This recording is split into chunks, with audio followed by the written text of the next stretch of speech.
The NFL season is here, and the Lockdown Defense Sports Network welcomes you to another NFL season. We're here to give you a front row seat to the pulse of the NFL.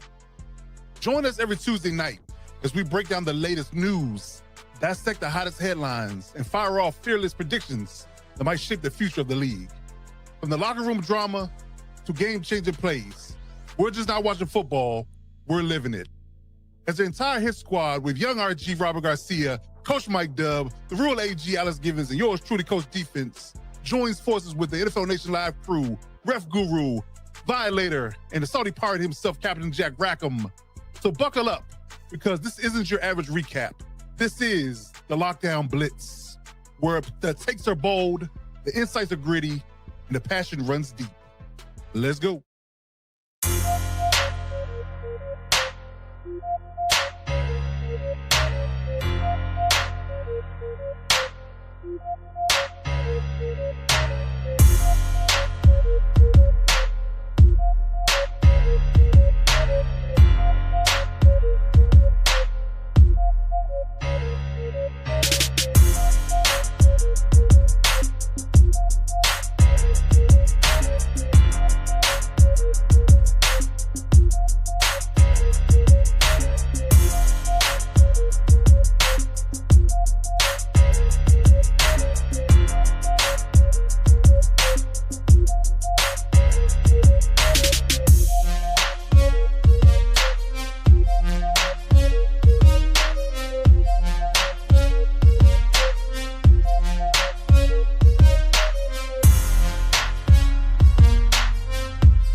To all my heavy hitters and lockdown defenders, welcome to the Lockdown Blitz.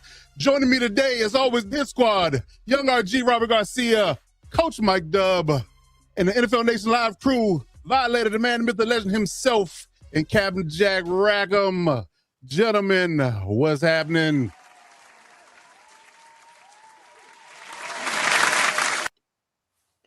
Indeed, indeed, indeed. The Super Bowl is set. And an unlikely tribe of teams is in the last dance here to say. I don't think we had in this pick. I mean, this has been a year, though. Let's just be honest. We don't know anything for the majority of the year, and we still don't know anything when it comes to predicting the Super Bowl, because nobody had on their bingo card the Seahawks, or the Sea Chickens, as people are calling them nowadays. I found funny.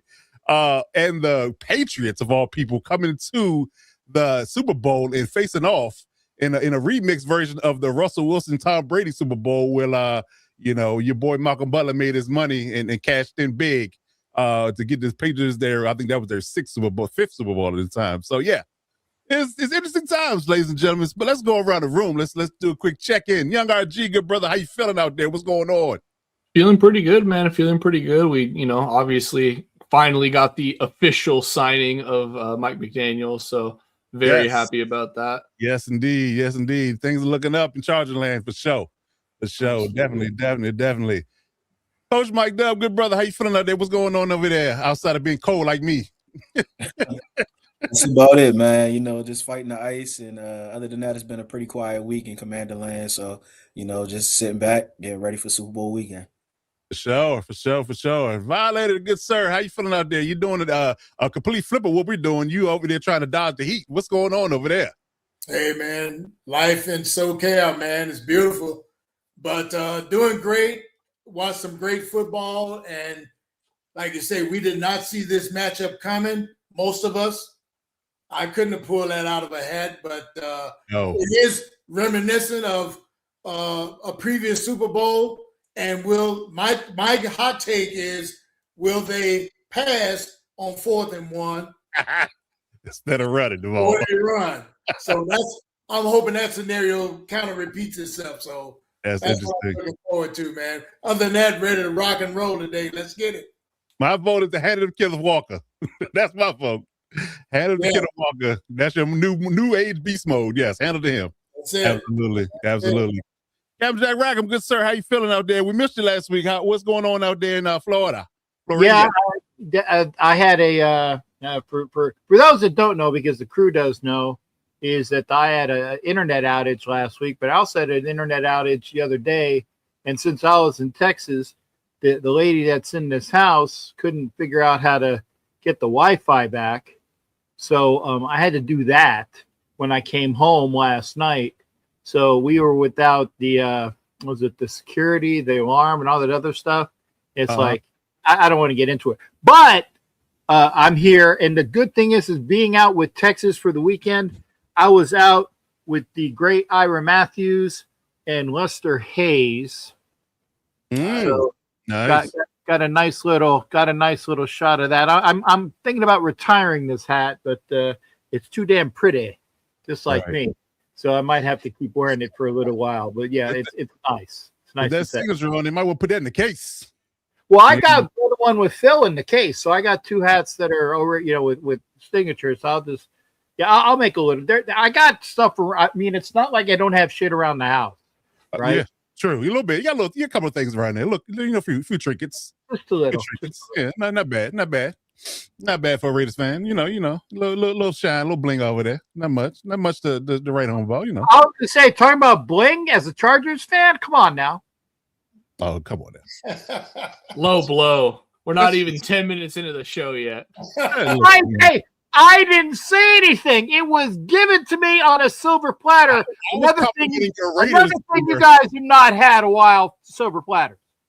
Another thing that I'm complimenting your Raiders attire and you taking shots at me. See how you do? See how you do? I'm you are correct right here. You are correct. I hear what? I take it back. Sure. Yeah, right. All right. So let's get down to business. Let's get down to brass tacks. Appreciate everybody that's coming through today and in the chat. Please drop your comments and questions as we go along. We'll try to get to them as quickly as possible. Cool, Cav, good sir. What's happening out there? I see you. So let's get to it, man. Let's talk about some coaching changes. There's a lot of buzz going around here, for sure. We got to get to some things here. Trying to get through the chat here real quick. Yeah, man. So let's do some headlines. Let's talk about it. So the coaching and hiring cycle has definitely been buzzing. We're gonna give our take on it. Let's do our first segment called Hit Squad Headlines. All right. So we will get right to it. So let's talk some headlines here. And oops, wrong one. There we go. So the coaching cycle has been rampant and raving. It was 10 openings to start the cycle off before I think the first person got hired, but we'll get into it. So we're gonna go around the room real quick. A couple of analysts here have some things to say in regards to the coaching hires, how they feel about it. So the hot topics on the hot coaching hires that's gone through in the past week, on top of Joe Brady being hired today. Jesse Miller went to the Ravens. Mike McCarthy went to the Steelers. Jeff Hafley went to the Dolphins, and Robert Saleh went to the Titans. Some things you can kind of predict, some things you can't. I would argue that 2 out of the 4 you probably didn't. You could predict them 2 out of the 4 you didn't. But yeah, so let's start with Dub. Let's talk about Jesse Miller and the Ravens. How do you feel about that hire? And what do you think that's going to do for Lamar Jackson and the Ravens going forward? First and foremost, I love the hire just out the gate. If you know any Ravens fans, or if you're tapped into kind of the Ravens community, they were looking for a fresh voice. So I'm glad that they went actually the opposite of their rivals in Pittsburgh, where I'm sure we'll get to that as well. But they went the older route, the more proven guy. Baltimore went with the new hot voice, or the new hot coach on the market right now. He's had a meteoric rise from the college game to a few years here, but of course everybody's been kind of on his line trying to get them there. He was a hot topic as a commodity, so the Ravens definitely nabbed a good one there. Really, his success is going to depend on their coordinators. Of course, being a young coach, you're going to have some type of veteran presence, not only in the locker room, but also in the coaches' offices, and when it comes to the X's and O's and schemes and things like that. So, he's really just going to be as successful as his coordinators are, specifically on the offensive side of the ball. Of course, they have some things to tighten up on the defensive side as well. But I love the hire. I think it's a fresh new energy in the building. I think the fan base is excited. The team has a new energy geared towards it. And, I think they have a chance to be really successful. So I love the hire. I love the fit. I think it's a good match. I like it. Okay, good stuff. Good stuff. I'm gonna share my own sentiments in that space. I kind of predicted that the Ravens or the Steelers job, and I think then because he was such a high commodity, like you said, he can kind of do it at Ben Johnson, take the Ben Johnson route and say that I can ultimately pick the job I really want. And picking a pillar of stability organization like the Ravens or the Steelers, for that matter, they give you a long runway. They don't, have impatience with you and things of that space. I think that was a great move for him because that allowed him to grow, because this is his first time out as being a head coach. So that is definitely something that you need to have, is some trust and some leeway to kind of figure it out and get things right and get things going. So so I definitely believe that that's definitely a good hire for them. Again, defensive minded coach. He's definitely been a very promising and very productive for the Chargers. We can get into the idea of them wasting their time with him because they couldn't get the offense right.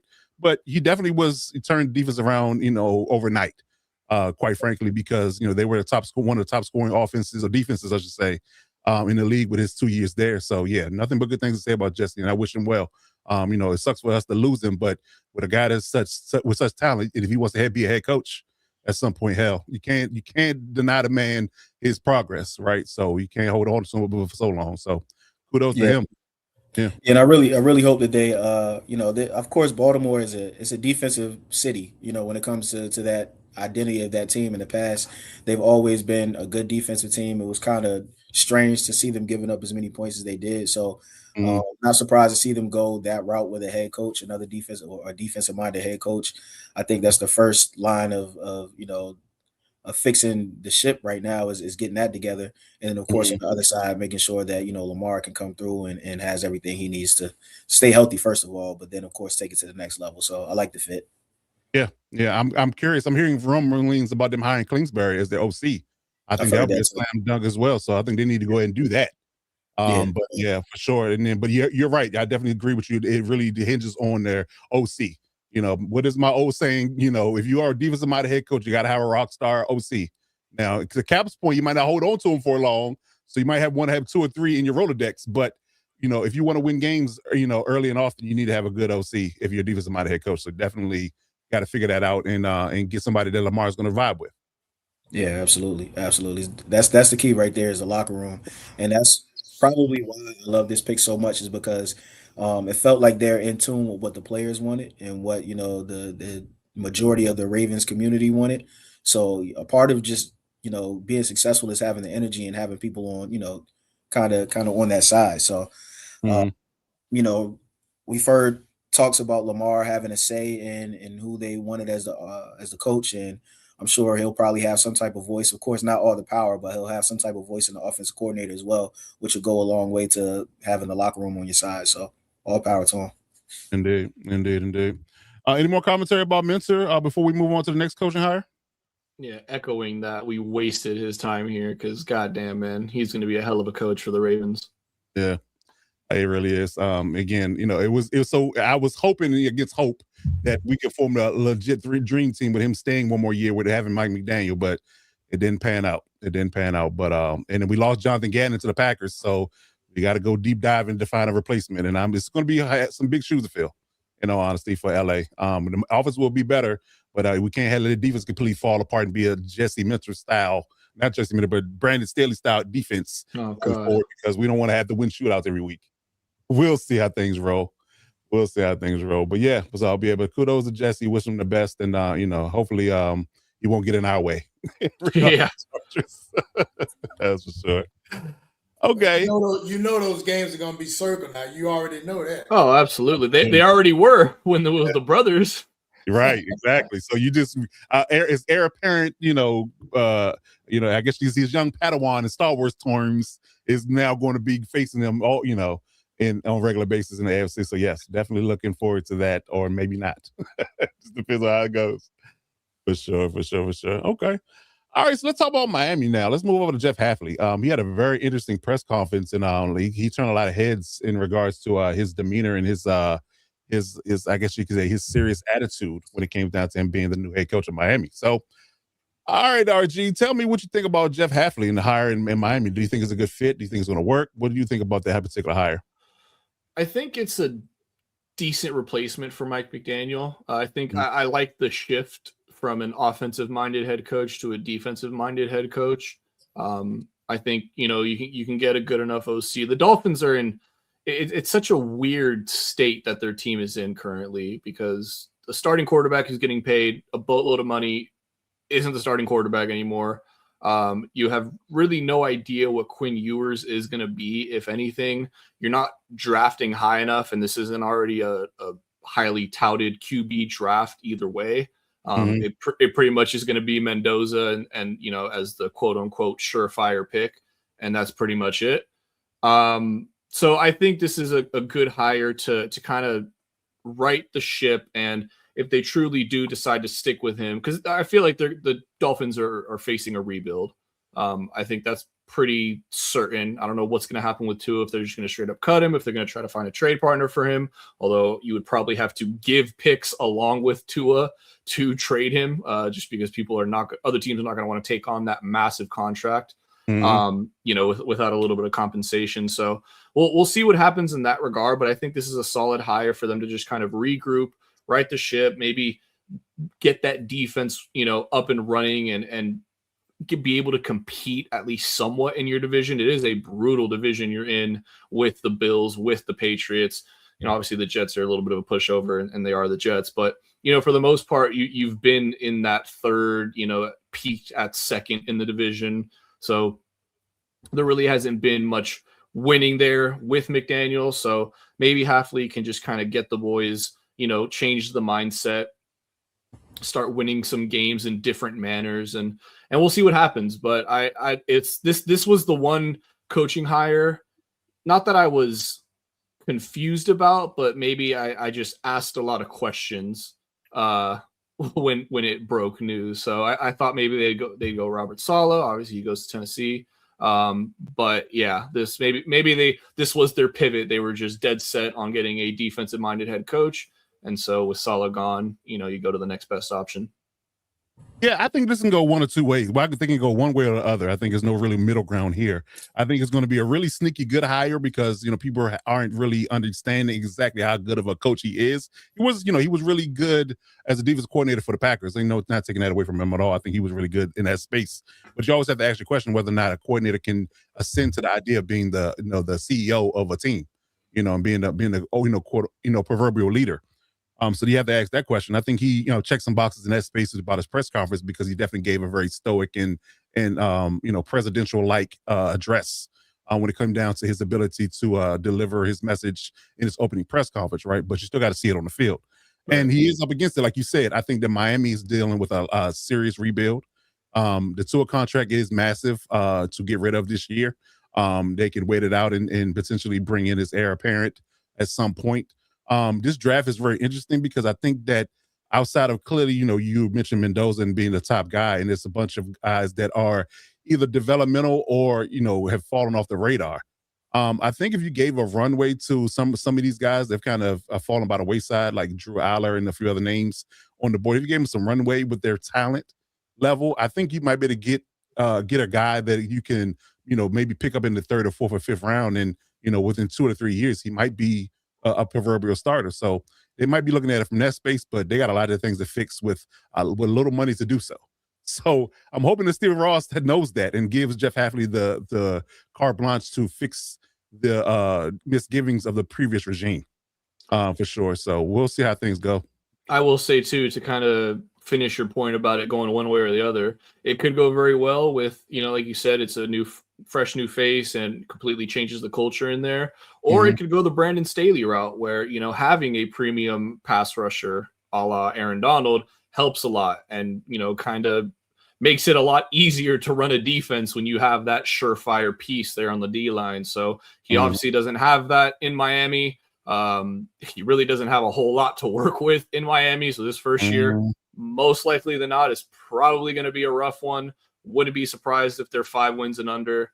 And yeah, it's just going to see is Miami ownership going to be patient with him and let him, try to complete a rebuild here. And once he maybe gets a quarterback, maybe get some pieces on defense going, give him I hate to use this term, but, give him a long leash in the sense that, if with the early failures, we're gonna stick by you, and we'll see what happens. Did we get a announcement on how many years he got? I know all these coaches are getting like 5-year contracts, but we see teams fire them way quicker than that. I kind of missed the details of the contract on that space. So I can look it up for you real quick. But yeah, I'm not sure. But everybody else is getting 5 years. So I'd imagine that's what he got. But that doesn't, clearly, Cap Valley can attest to this. Just because you get a 5-year contract doesn't mean you're going to last 5 years. That means you're going to get paid for 5 years. You're going to get paid for 5. You might be there 1 or 2.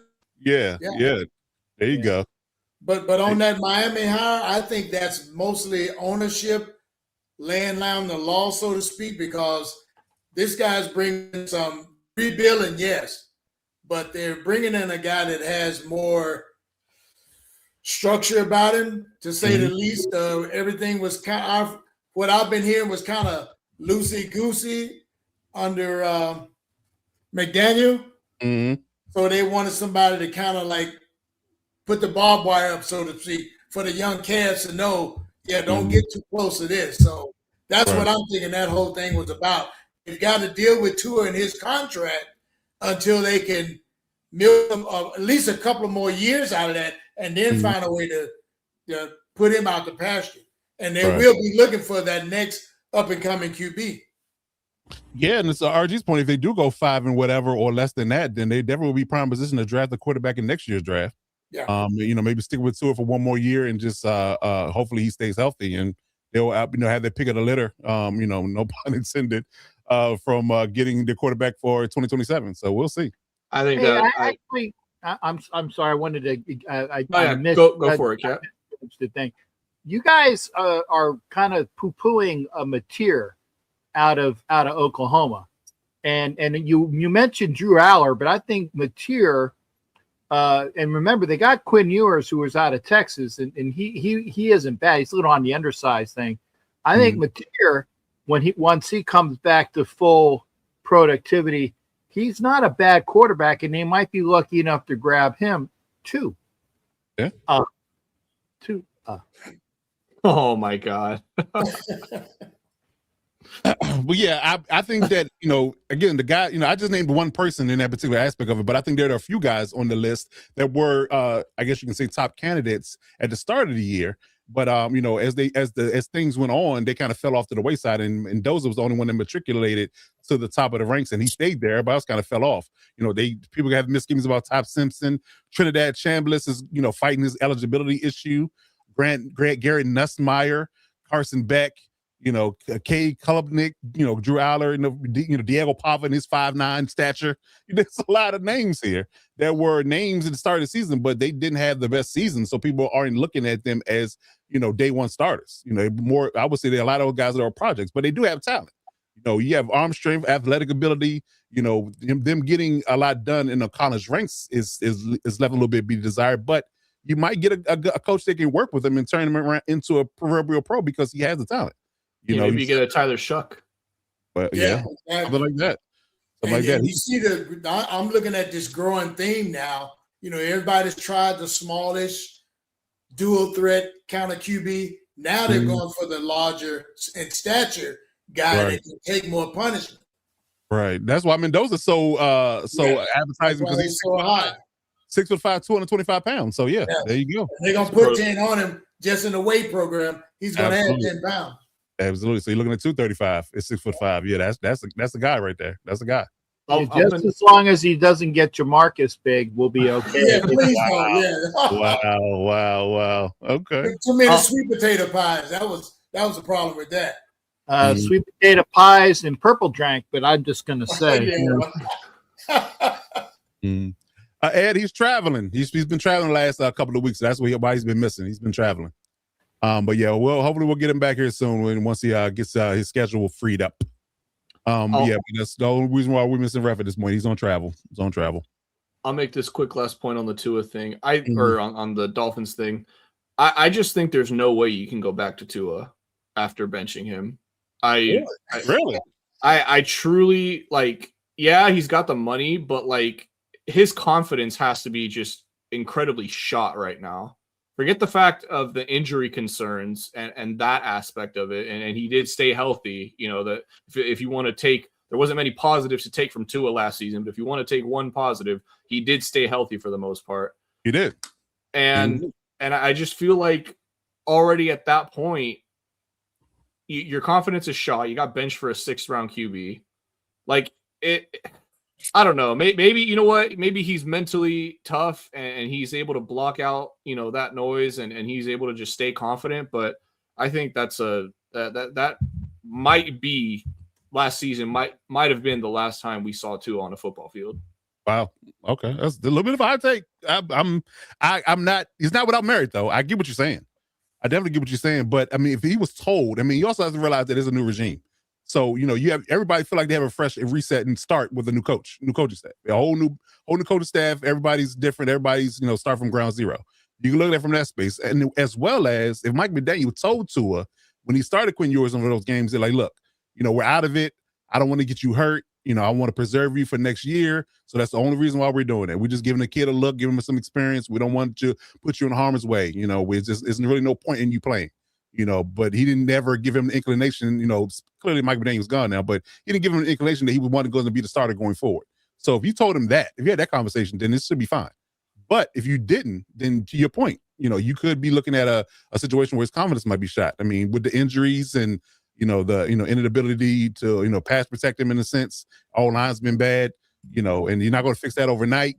It could be a lot of things to factor into it, but I mean, it's not far fetched. But I think that if they did their due diligence, then he should be looked at as a starter unless they find something better in free agency, which is slim to none at this point. Not a whole lot of free agency quarterbacks, knocking out people's doors at this moment. So, well, the Raiders can swap Geno for Tua, but take Tua and some picks. I would do that. Yeah, Tua and some picks for Geno, because then you would take somebody's whose confidence is shot against somebody who likes to show his IQ. Oh, no, but that's why they pay me the big bucks. And then he can go back down to South Florida where he was saying that's why they pay me the big bucks, because that's where it was shot in South Florida. Okay. That actually, honestly, all jokes aside, that might not be a terrible decision. It's not. They were you get off the Tua contract, you get I know Raiders fans aren't going to agree. You'll get a somewhat serviceable quarterback, at least a guy that can take hits and, is not going to be at risk of dying every time he gets sacked.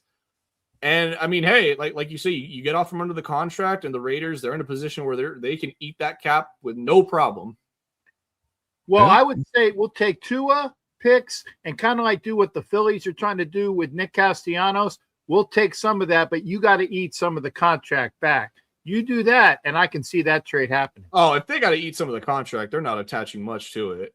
I could see if you guys take the whole contract, then they'd be like, all right, we'll fork over like a second and a third and maybe a lower end player. Yeah, well, that's a whole other. I mean, hey, look to chime in on that one. He I don't want to at all. You know what? You can have him sit behind Mendoza, and you know what? Hey, you're paying your backup whatever. Well, actually, you're paying your backup $50 million. And it's only for a year, and then you can cut him after that. Oh, throw Tua out there and initially and let Mendoza sit, and get.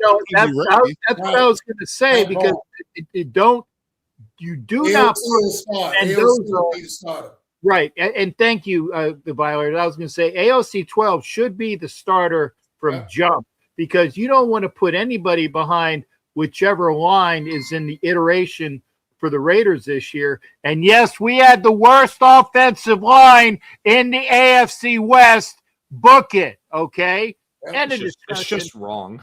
And anyway, when it gets revamped, right? You put Mendoza and the kid has got all of the capabilities and he's got the NFL smarts, but he doesn't have the NFL quicks to see what's coming at him right now. The best quarterbacks sit. Patrick Mahomes sat behind the guy that's on TV now, Alex Smith. Thank you. Rodgers sat behind Favre for years. These guys sit. They look at the game. They learn it from the bench. They learn the game from the bench, and that's when you get it better. And that's why I say you draft Mendoza. You get him an offensive line, but you still have him sit behind AOC 12, or if the Raiders do get Tua, throw the kid out there. Tua, not Mendoza. Easy, you're hilarious, by the way. And Bishop has got a little something to say to Cap in regards to that. Yeah, no, hell nah. I still don't want it, but I'm going to say if you want to get rid of Geno and take a flyer on a quarterback, sure. But yeah, Bishop, hell nah.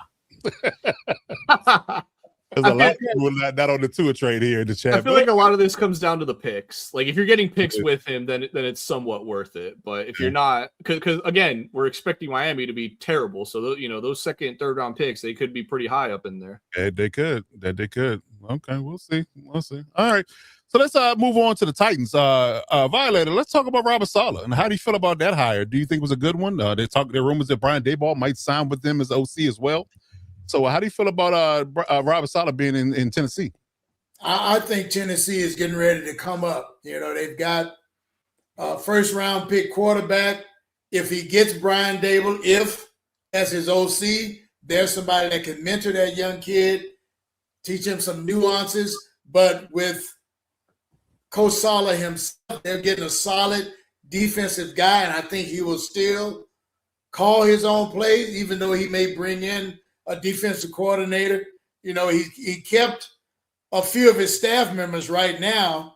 The tight end coach he kept, the running backs coach he kept, and the cornerback coach he kept. So he just got rid of his OCDC. They may have philosophical differences, but Robert Saleh as a DC has a proven track record, and he's also had his taste of being a head coach with the Jets, even though he left with like a 20-36 record over his time there. Mm-hmm. But he's got a taste of being that CEO guy, and second chances are sometimes the best. So I think the Titans are really going to come up and be recognized this next coming season, especially in their division.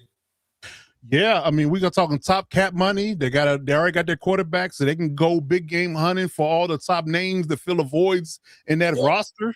And they got high draft picks as well, so they could literally have a New England style off season in 2026, like they did in 2025. Go out and spend your $200 million, in contracts over the course of the next 3 or 4 years, and just you go all in. And with Saleh, getting that defense, right. I mean, if he can do what he did with San Fran at in that roster that was decimated by injury, then he definitely can do some things with Jeffrey Simmons, and company leading the charge up front. So if he finds himself a corner or two, a couple of linebackers, maybe a safety, yeah, I think they're gonna make some noise. And that division just got better. What's up, Cap?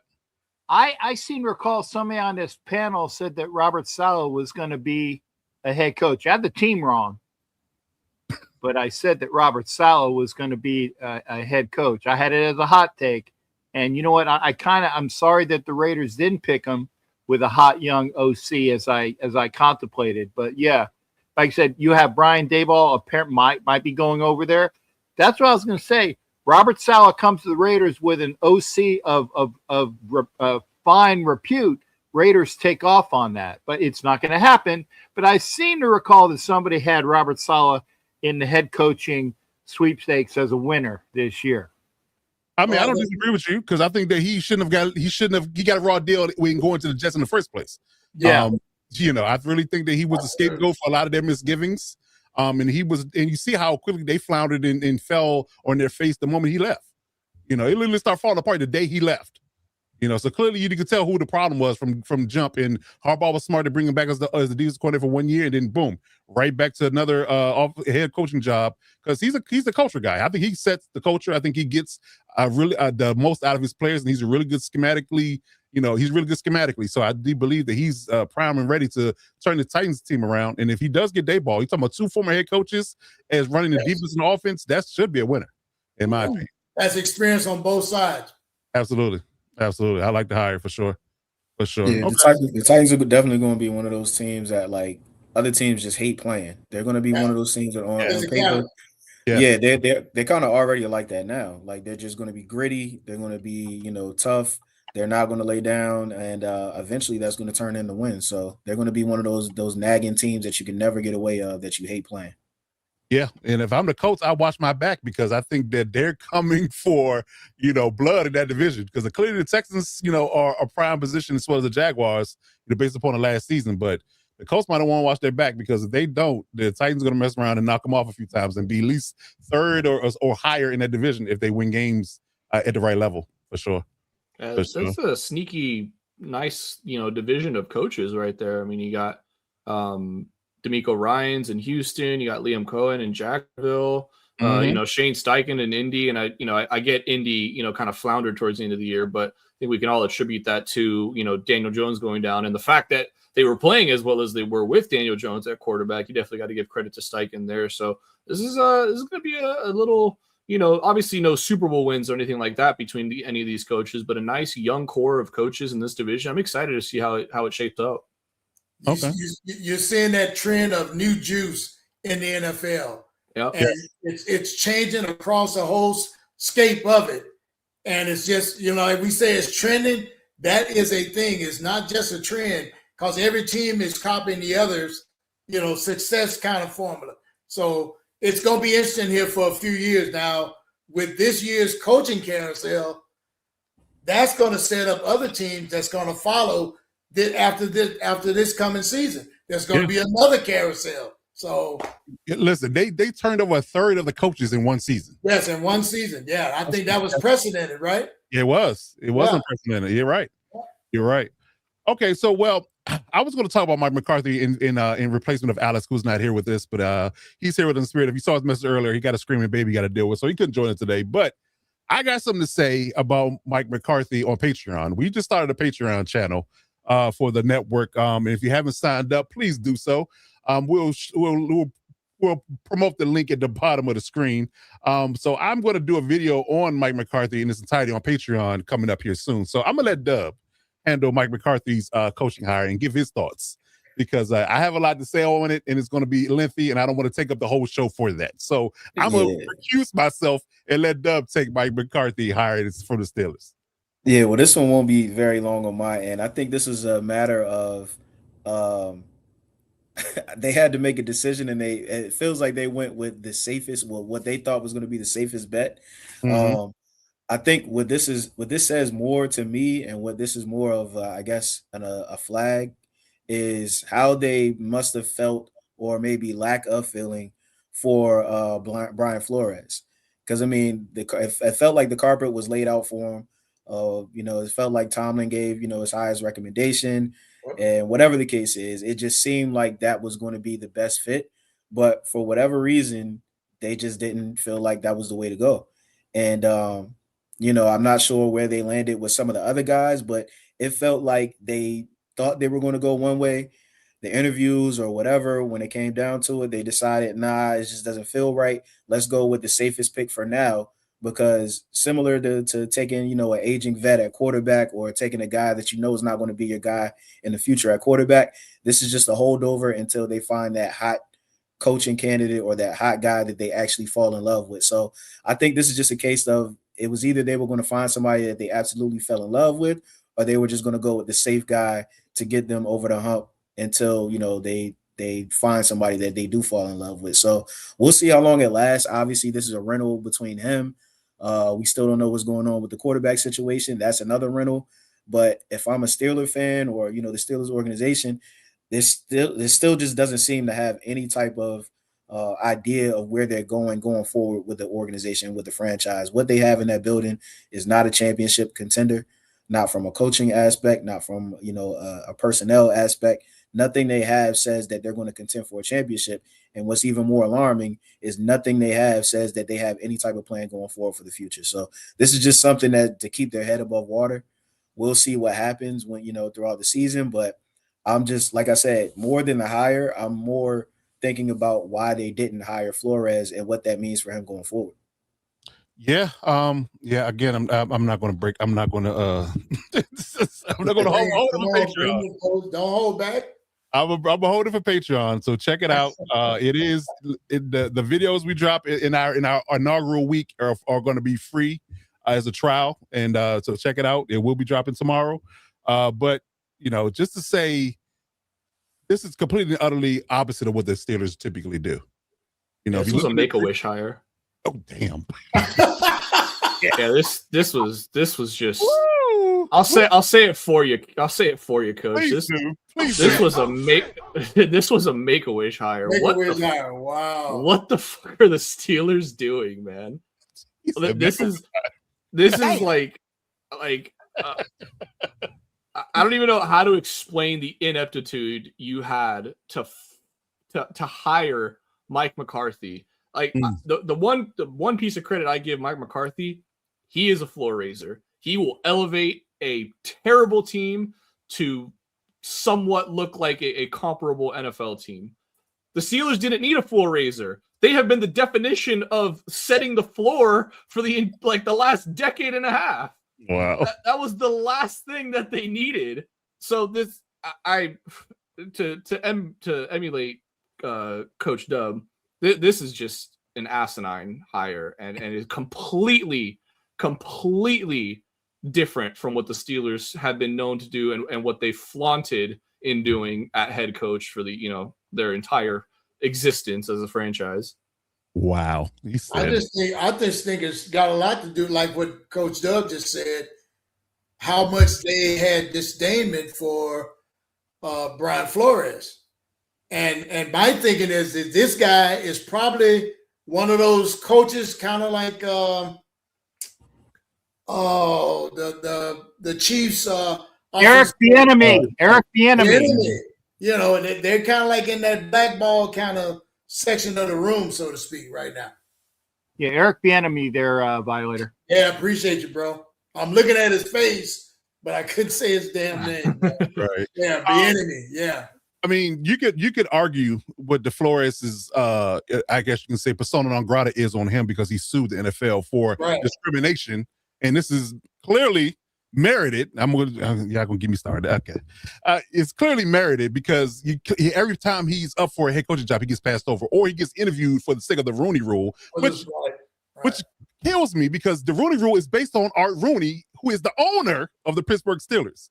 So if nobody else could, to make a trailblazing hire in hiring Flores and get him back into the head coaching ranks and allow him the carte blanche to do things his way, like you did for Mike Tomlin, it would have been them. So it really doesn't make any sense to me. Again, it's ridiculous. And this is not something they normally do.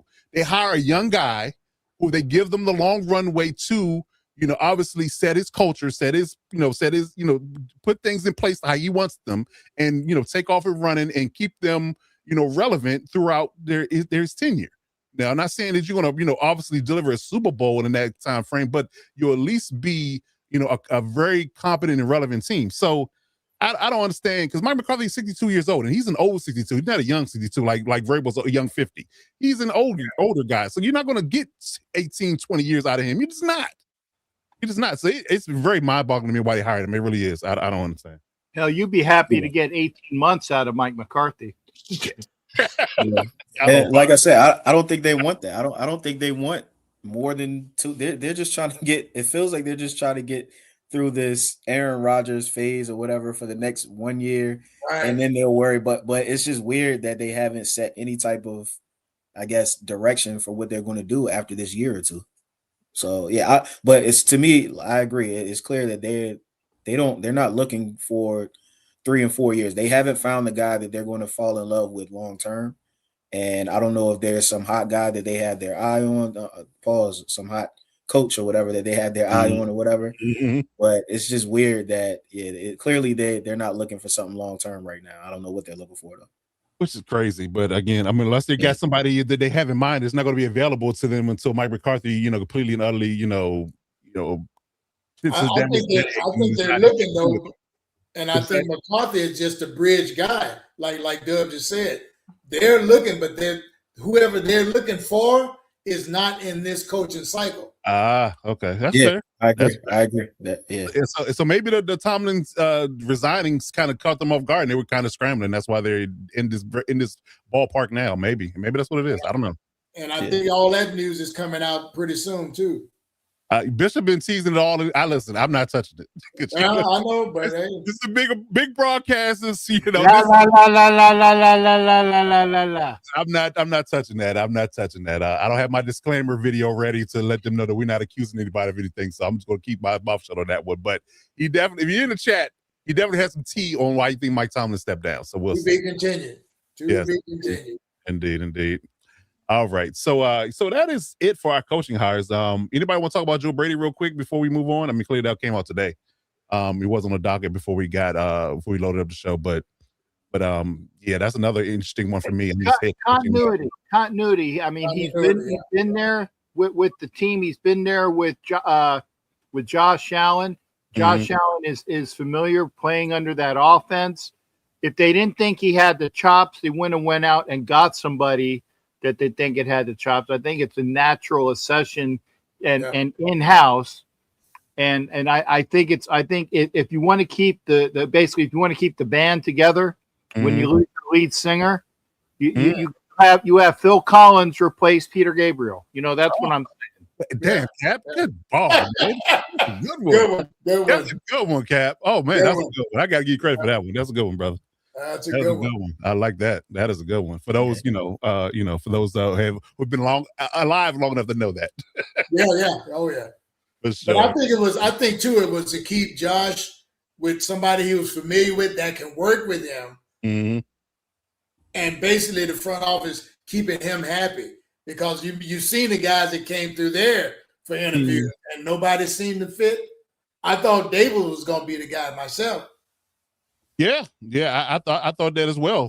That was my pick, but clearly they went in a different direction. I mean, I don't see why, because clearly, Brady was his quarterback coach when Daboll was there, and then Daboll left, he got elevated. So, but have both of them together, I don't see the issue personally. But it's kind of a knock on Joe Brady because he's been an OC, and you kind of bring a guy in over top of him instead of his natural ascension. So you might piss him off this season. He might go somewhere else. And coach, so you probably look at it like, I need to keep him in house. I don't want to lose him, so we'll just make him the head coach. Just like they say, we don't let your players leave the building. Yeah. Same instance with your coaches. Mm-hmm. Okay. Damn it, I put this thing on the screen. I mean, I didn't mean to do that. But yes, I definitely agree that definitely was the move. But we'll see how things go. And keeping with the music analogy, that would be like replacing David Lee Roth with Sammy Hagar. Just sometimes things don't happen. You're killing it today. Yeah. I just keep it with the same analogy there, Coach. I mean, I have the long train running going. That's a Doobie reference, by the way. See what I'm saying? You're all over it, man. You really are. Yeah. Okay. All right. So that's our coverage on coaching hires. So let's move on down the line. Let's talk about the conference title game. Let's get into some game recap real quick before we get into the rest of our show. So, like I said, it's to two teams, unlikely all space that I talked about at the top of the show. The Seahawks and the Patriots are now in the Super Bowl, and it was two interesting games. I mean, we kind of had a snooze fest in Denver, if you had to be honest about the situation. It was a little rough to stay awake to watch that one. Wasn't a lot of action. But the Rams and the Seahawks definitely made up for it. So let's turn it over to Cap first, talk about the Broncos game. What was your takeaways from the game, and how do you felt about how the game turned? Do you think that, because people are kind of browbeating Sean Payton for making that call and not kicking the field goal early, and then the weather got ugly, and then it just completely went off the rails. So what was your takeaways from the game, Cap, and how did you feel about the matchup? Okay, well, first off, I want to make sure that people understand that while the game was going on, I was at a Lester Hayes and Ira Matthews signing, so I didn't have to hear Tony Romo's voice. So that in itself was a blessing. Okay, and the TV was on enough where I can see what was going on, and in short. And the reason why that was a blessing, because I did not have to hear until I saw the quick broadcast today that had like about 16 minutes of the game with all I really needed to know. And it's like, oh, Romo just I told you should have went for that field goal, when it was, fourth down and they turned the ball over on downs. And again, that's 3 points that you ultimately needed. But for those that didn't see the game and were spared Tony Romo, thank you for that. It looked like the Broncos were just going to go out, run away, and hide. 3 and out, 3 and out. But then they had like the quick strikes down the field with Jarrett Stidham playing the long-armed quarterback. Like hell, he was number 3 with the Raiders. It kind of looked like old boy Daryl LaMonica hitting Warren Wells down, except it was whoever that other speedster was for the Broncos. I'm sure DZ's in here. Mims, right? Yep. There you go. See, I pulled it out my ass. You have that. You had the long strike, and then and I don't know where the coverage was. I was with Lester when the guy caught the ball, and I'm like, where the hell is the coverage? And it's great to have a man as knowledgeable as Lester Hayes, and why the hell he is not in the Hall of Fame is beyond me. Okay, I'm telling you. Take the Stickum shit aside. The man could catch everything in the side. Didn't need Stickum. It was a bad rap that he got. But anyway, so I'm looking at the touchdown that Denver had was sitting with basically like a corner pattern. And I'm like, where the hell's the coverage? He goes, Cap, you got to see it. The guy bit. The guy did that little quick fake, and he went with the fake, and then he turned, and he was right. The guy went off the coverage, for that one quick jab, and the receiver was wide open. So there's your 7 immediately, right? And then it looked like they were going to go and get some more points when they turned it over. And again, I didn't have to listen to Tony Romo saying it.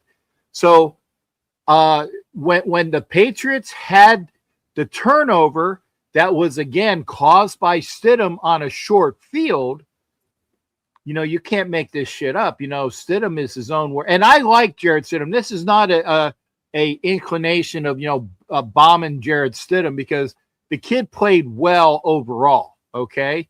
He was his own worst enemy at the inopportune times. But you throw a guy in there that hasn't had a start in like 2 years, but he knows the system, and he played well under the circumstances. But Stidham has a lateral fumble, and again, because I didn't hear sound, I didn't realize. I'm like, that's a effing. See, I caught myself, Coach. That's an effing touchdown. When you see that it was returned by the Patriots, I didn't hear that there was a whistle. I don't know why they had a whistle. I guess a blown whistle call, but they ended up getting the Patriots the ball, short field. You got another guy who could run the ball in Drew May, whatever, Mr. May. Yeah. Some dude named May, who plays like the guitarist, the Queen. See, there you go. See, here's another one. Come on, man, Roger May, man, give me some here. I'm just going music tonight, baby. There you go. Anyway, so you get a tying touchdown. And then it becomes down to the things that you were afforded the opportunities to. The Patriots had the Broncos had an opportunity to get 3, to get 0. The Patriots get 3 at the beginning of the second half, because it was 2 missed field goals at the end of the first half, which is kind of foreshadowing of what was going on. You take the points when they're afforded to you. The Patriots end up getting a field goal before the blizzard from hell or Hades or the Antarctic or whatever comes in and sweeps over the field. There ain't nothing going on, and the last ditch effort. But I'm going to skip ahead to the ending. The last ditch effort by the Broncos. The guy goes for a field goal, and it is blocked. And that's all she wrote. It was an entertaining game, especially if you didn't have to listen to Tony Romo. And the fact is that it was, but see, I like defensive slugfest. That's why I like the last game that the Raiders played, because it was entertaining. If not all in your face, it was something that you kept you in your seats. You didn't have to listen to it. You could watch it and see that there was a lot of, back and forth and hems and haws and oohs and ahs. That's football, damn it. I wish we had more of that. Yeah. I mean, I like sound defense if nothing else. Just to say that part. out loud.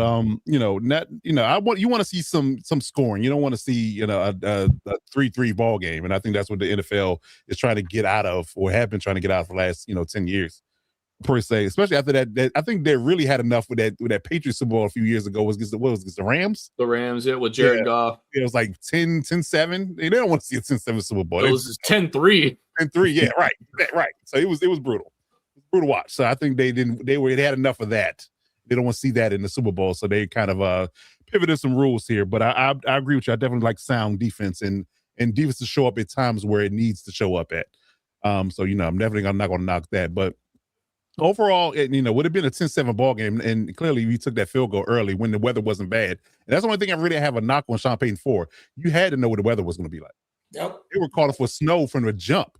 So you were lucky and you were blessed to have the first half not be affected by snow. But damn, when the snow hit, it hit. And it affected the game completely and utterly, and it took the life out of the game in its entirety. And it affected the kicking game, it affected the passing game. I mean, everything. And when that goes down to the playing defense aspect of it. When you know a team can do nothing but run, that makes it easy for you from the defensive side of the ball. You just load the box and dare him to throw because he's not going to be able to complete a pass over 5 yards. So yeah, it's an interesting dynamic. But yeah, Sean Payton, he's on a rampage because he fired all his coaching staff after this. And the OC and a few other guys, they got the boots today. So yeah. Well, I think that was a little bit of deflection myself. Yeah. To take the heat off of him because the Bronco country or whatever they call themselves were all over him about not taking those 3 points earlier. Yeah.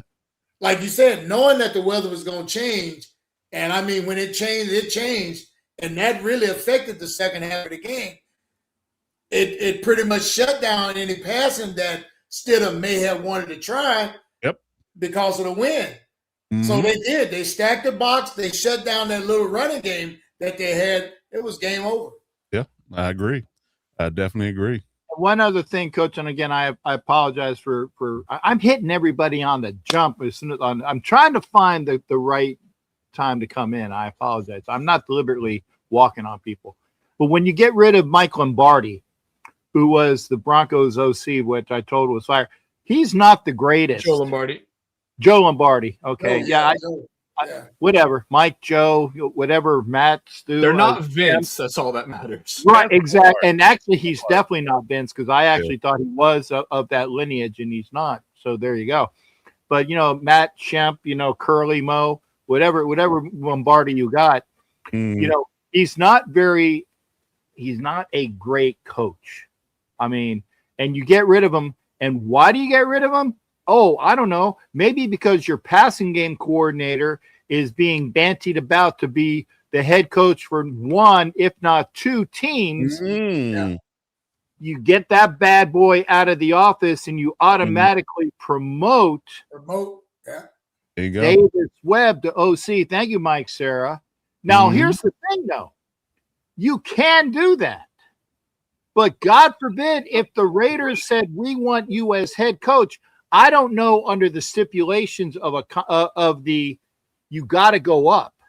You got to go up. Now that would prevent right. That would prevent Davis Webb from coming over to the Raiders as the OC under Kubiak if that's who they're settling on. And I think that's a good move on their part because I think that one was in the win. And this was what I was thinking is that if you're getting Clint Kubiak and he's a young guy who is an offensive-minded guy, but if you're going to be the head coach and kind of have an OC underneath you, you kind of tutor him or the tutelage under him, I think they would have maybe entertained Davis Webb as the OC with the Raiders, but now they can't do that because you can't go lateral. Can't go lateral. Interesting about what Violet said about Peyton, kind of scapegoating the coaching staff, for the misgivings of what happened in the playoff game. I mean, I don't even see it as like that because everybody knows that Sean Payton calls the plays. Lombardi being there was just there in name. He wasn't there to be the offensive guru or the office of savant that other OCs are that are the legit play callers. Sean Payton's calling all the plays. He's drawing up all the diagrams. He's doing all the game plans. It's his bag. So you find OC doesn't tell me anything. It tells me that you still, calling plays, and Lombardi had nothing to do with the idea, the decision making in that game. It didn't come down to you. Even if he did come down to him, Lombardi calling plays, Peyton made a decision to either go for it or kick. That was his decision. That's always the head coach's decision. So you can't let that defeat Lombardi, no matter how you look at it. I think it was go ahead, Robert. I was going to say that's kind of like a Pete Carroll move, firing Chip Kelly when it's your fault. Yeah. There you go. Oh, yeah. All right. So I'm any more other sorry. takeaways from this game before we move on to the Rams game? Yeah, Violator had something. Go ahead. No, I'm just going to say, I think that was one of those chess moves where, like I say, you don't let this young kid go because he had a lot of respect for him for some reason. Mm-hmm. So he'd rather promote him and let this other Lombardi's head roll and hey, it all be forgotten. You know what I mean? Definitely didn't want us to get a hold of David Webb. And like I say, he was a hot guy. His name was all over our feed as being that guy. So yeah, because with Kubiak, you never know. The Shanahans could be telling him, hey, you don't want to go over there. So I'm just Thank saying, you. That was my hot take. You're killing me. You're killing me, Violator. Hilarious. You're killing me, Small. You're killing me. Oh, man. I got to go pull another one out of my ass. Damn it. Well, you're going to hear it again later anyway.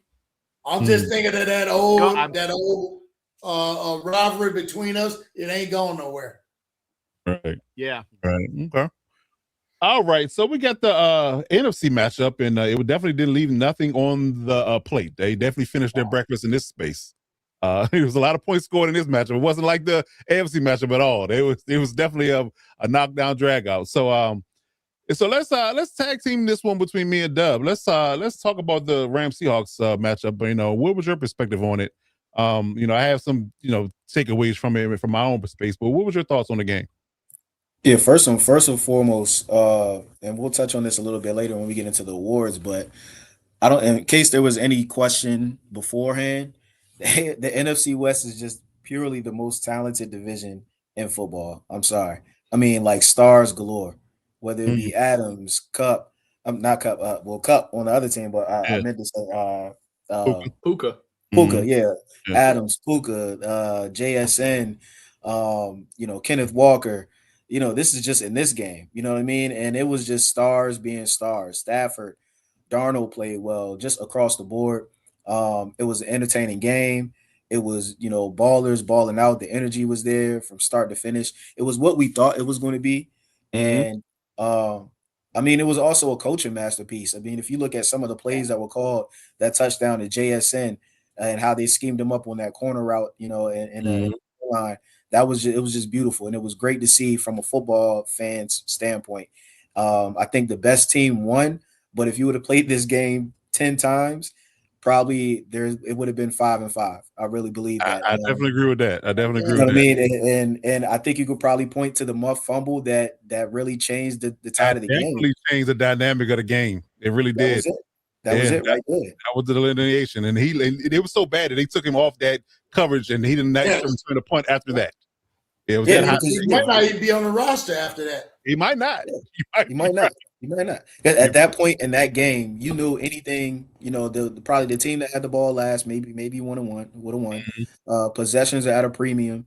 For you to make that mistake, it's just like and I'm sure he feels thousands of punts, and it's just the one chance. But listen, it's accountability. It's the NFL. This is not the time for that to happen. We can't afford for it to happen again, and heads got to roll. So aside from that, anything could have happened in that game. I thought it was a great game from start to finish.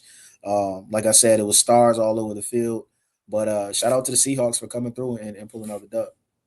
Yeah, definitely that. I mean, clearly, I was rooting for the Rams because that was my pick to make us to the Super Bowl, and I made that pick at the top of the season. So they got me close to being completely, utterly right, but they, fell short. And that muff punt definitely changed the dynamics of the game. And then fast forward into them going for it on fourth down in the mid fourth quarter and not getting it, that utterly, changed things as well. So people argue, should McVay kick there and all that good stuff. I mean, with the top offense in the league, you trust what they come to do, and that's score points. So you trust their offense. You trust Matt Stafford as your MVP level quarterback, and you think with your play calling. You're a masterful play caller. I don't see the issue with the play call, with the decision. And I think that they would do that 9 times out of 10. They would still do the same thing if they were faced with the same adversity. On the other side of the ball, I really got to say this because I've been critical of him in the past. Sam Darnold plays his best football game at the most perfect time, and when it was utterly and completely needed. He had no flaws in this game on Sunday. You didn't. You're talking 25 or 36, 346 yards, 3 touchdowns, no picks. It's 127.8 quarterback rating. He played a masterful game. For a guy that has been reckless in the past, have been turnover prone in the past, he gave us his best when his best was needed, and I got to give him credit for that. I really do.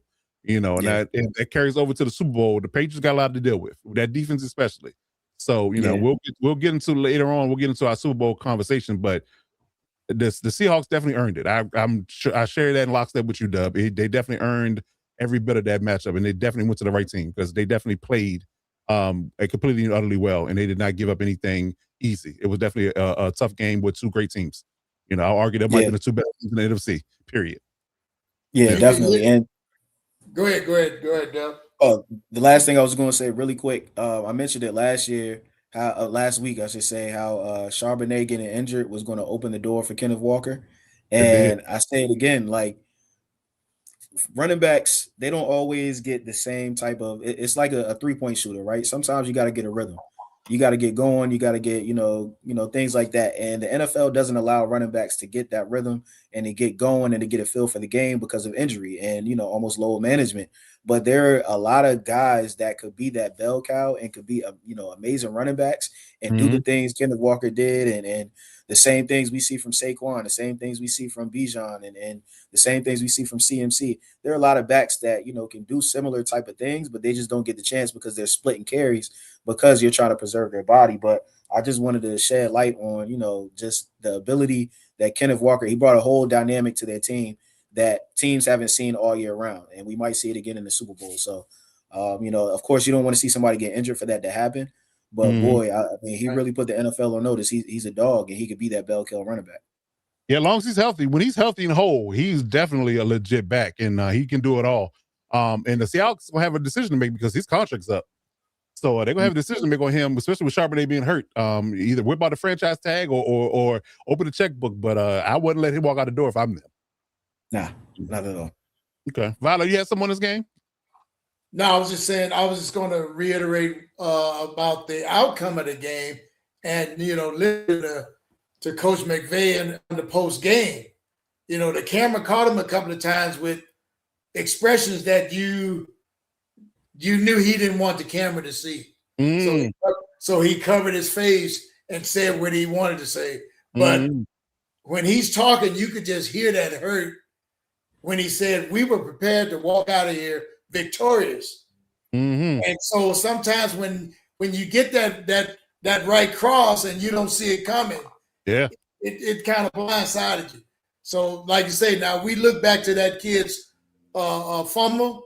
To me, that was a turning point of that game because momentum switched completely.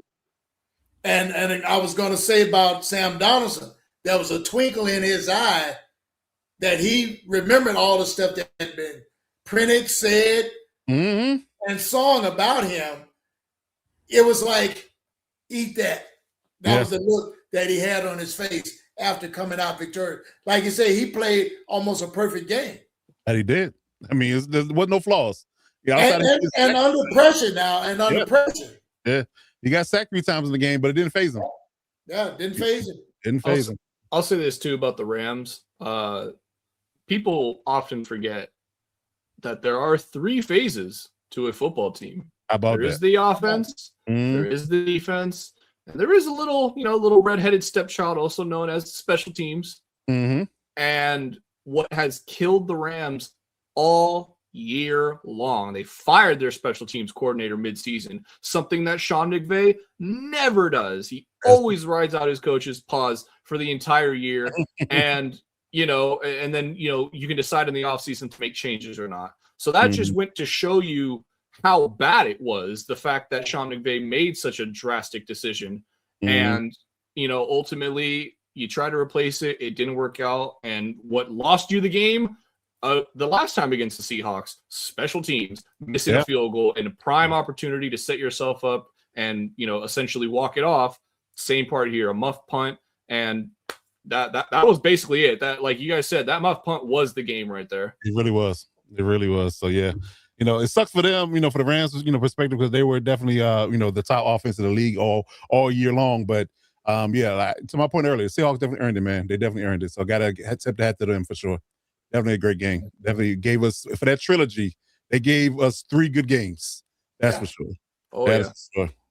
Yeah. And you got to figure Mike McDonald's stock went through the roof with that. You know what I'm saying? That hire for 2 years ago now is looking real well. Yeah. Shout out to John Snyder, from making all these moves and bringing all this together, because he is a visionary at this point. He is a visionary. He's rivaling Howie Roseman in Philly about his ability. That's for sure. You have some, Dub? It's funny you say that. I was just about to say they got to get a shout out for their scouting department. Look at their draft picks, man. They have hit. They hit. And listen, we gushed over that Nick Emenwari pick. Yeah. He out there looking like an all-pro playmaker. I'm telling you, man. Like between Nick Emenwari and Gray Zabel, and even going back a few years, like they've just been nailing their picks. Yeah, JSN, the DB Witherspoon. I mean, they got playmakers at all levels. All levels. All homegrown developed. Exactly. And that's what you got to do when you're in the Pacific Northwest with nothing to do. All you do is sit around and develop players. What you got, Cap? I'll say you gotta love, and this is the at the very end. You gotta love Geno Smith going from an almost playoff team last year, gets traded to the Raiders, and takes us to the number 1 pick. So that's a gift to keep on giving. That's like a case of chlamydia that has gonorrhea on top of it. Oh, Jesus. Cap. Jeez, man. Hey, we're at 1 hour and 12 minutes in. Come on, man. You said the gift that keeps on giving. That's it. Hey, that's easy. I don't want that gift. Sorry. I'll pass. I think that is more like a curse. Return the sender. Return the sender. For sure. Those do. That's for sure. Okay. All right, so we talked about the teams that we had some RG. For all my sailor friends, Gotcha. Okay. All right, so for the talk about the teams that made it, we have to talk about the teams that didn't and what they need to do to improve. So we're going to do our last segment maybe not. We'll talk about the Super Bowl potentially, but we'll talk about fallen teams. So the teams that did not make it, that got eliminated in this past playoff round, the Rams and the Broncos. So we're going to talk quickly about exactly what they think they need to do to improve in the 2026 offseason. So, we're going to start with Dub with the Broncos. Talk us about the Broncos and what they need to do to improve their stock and getting their, I guess you can say, bringing themselves back up to getting to the promised land in 2026. Stay the course. They're a bad play call and weather, and Mother Nature away from being in the Super Bowl. You know what I mean? Like, why would you? I don't even. And of course, Violator and Captain Jack, they had a pretty good theory as to why you would make the changes that they made. But aside from that, I wouldn't shake too many things up. I mean, we said it going into the offseason last year. They did a good job with filling holes that they needed to fill. They spent their money very well. Yeah. They got a pretty. They're not old. They're pretty young actually when you look across the board. Yeah. So stay the course. Don't shake things up. Next year you'll come back a little bit more experienced. You'll know what it feels like to be on that stage. Of course, their record will be a little bit tougher. So of course they're going to have to adjust to that. But stay the course. They built the team the right way. They have a pretty solid offensive line. They got their quarterback and they got a good defense. So I wouldn't shake things up too much. Yeah, I mean the new good news for them is that they're finally out of the Russell Wilson business after this season. So they got they're gonna have that money freed up in the offseason to kind of spend. But Not a whole lot. I think they're dealing about $30 million in cap space before they rework things potentially, but at least they're not, in cap hell with the Russell Wilson deal. So yeah. Yeah, and even with the free agency moves, like I will be very intentional with those where you're just not trying to bring in guys. It's all about preserving that culture. So whatever their locker room is like and whatever their culture is like right now, they have to just bring it back all off season. Drilling down how close we were. You know what I mean? I might have that score posted in the weight room all year round, so that you guys remember this feeling. You Yeah. remember what it was like to get this far. That's got to be the fuel. But when it comes to free agency, even if they have the money, that doesn't mean that you have to spend it if it's not going to be the right fit of a guy. Agreed. Maybe what I mean. So Yeah. they got what they need in that building right now. They do. Yeah, I definitely agree with that. Just building. I mean, O-line was the best in the league this year, so you keep that group together, obviously. Yep.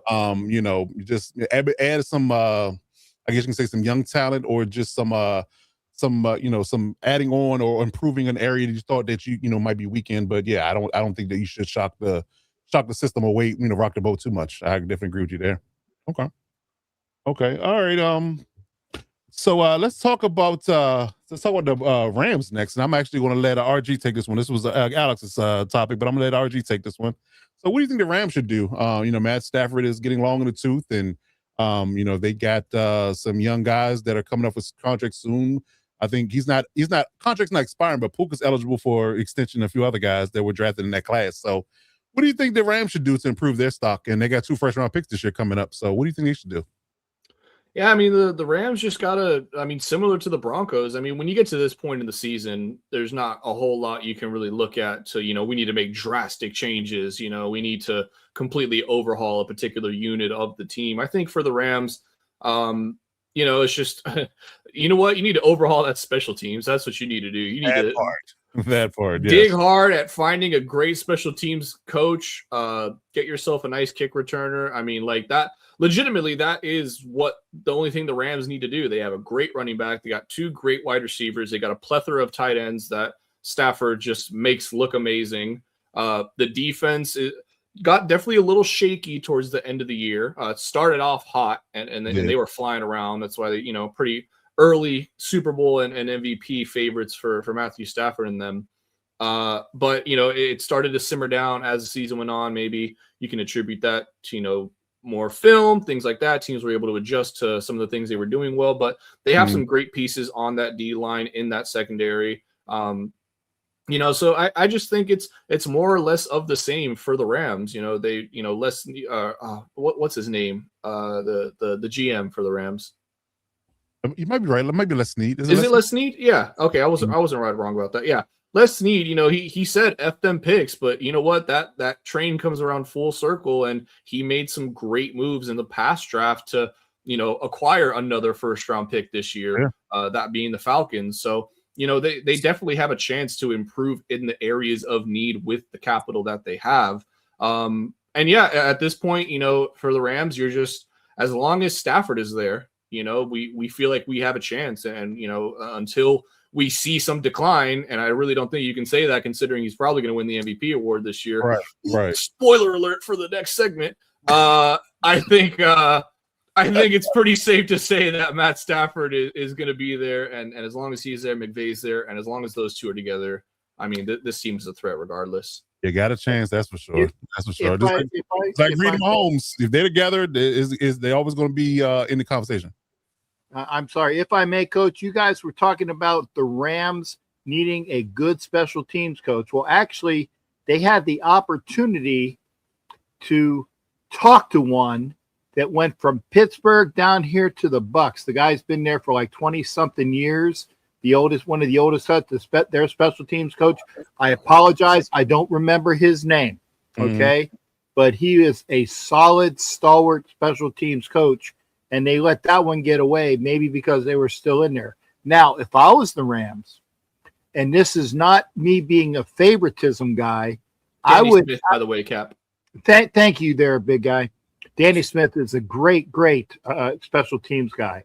If I'm the Rams, I would find out what the contract status is for Rich Bisaccia. of the package. Mm. If you want a great special teams coach, Mhm. go after Rich Bisaccia. If Yes. he's not locked down, that's your guy that can turn things around. Not your head coach guy. I'm sorry, people were saying that he should have been the head coach. Yeah, Mhm. Rich Bisaccia should have been the head coach for the Raiders, provided you had an all-star OC and an all-star DC, and then you bring them together. But if Right. you don't, you let him walk, and that's unfortunate. But Rich Bisaccia is that guy to be your special teams guru ace and to take you to the next step.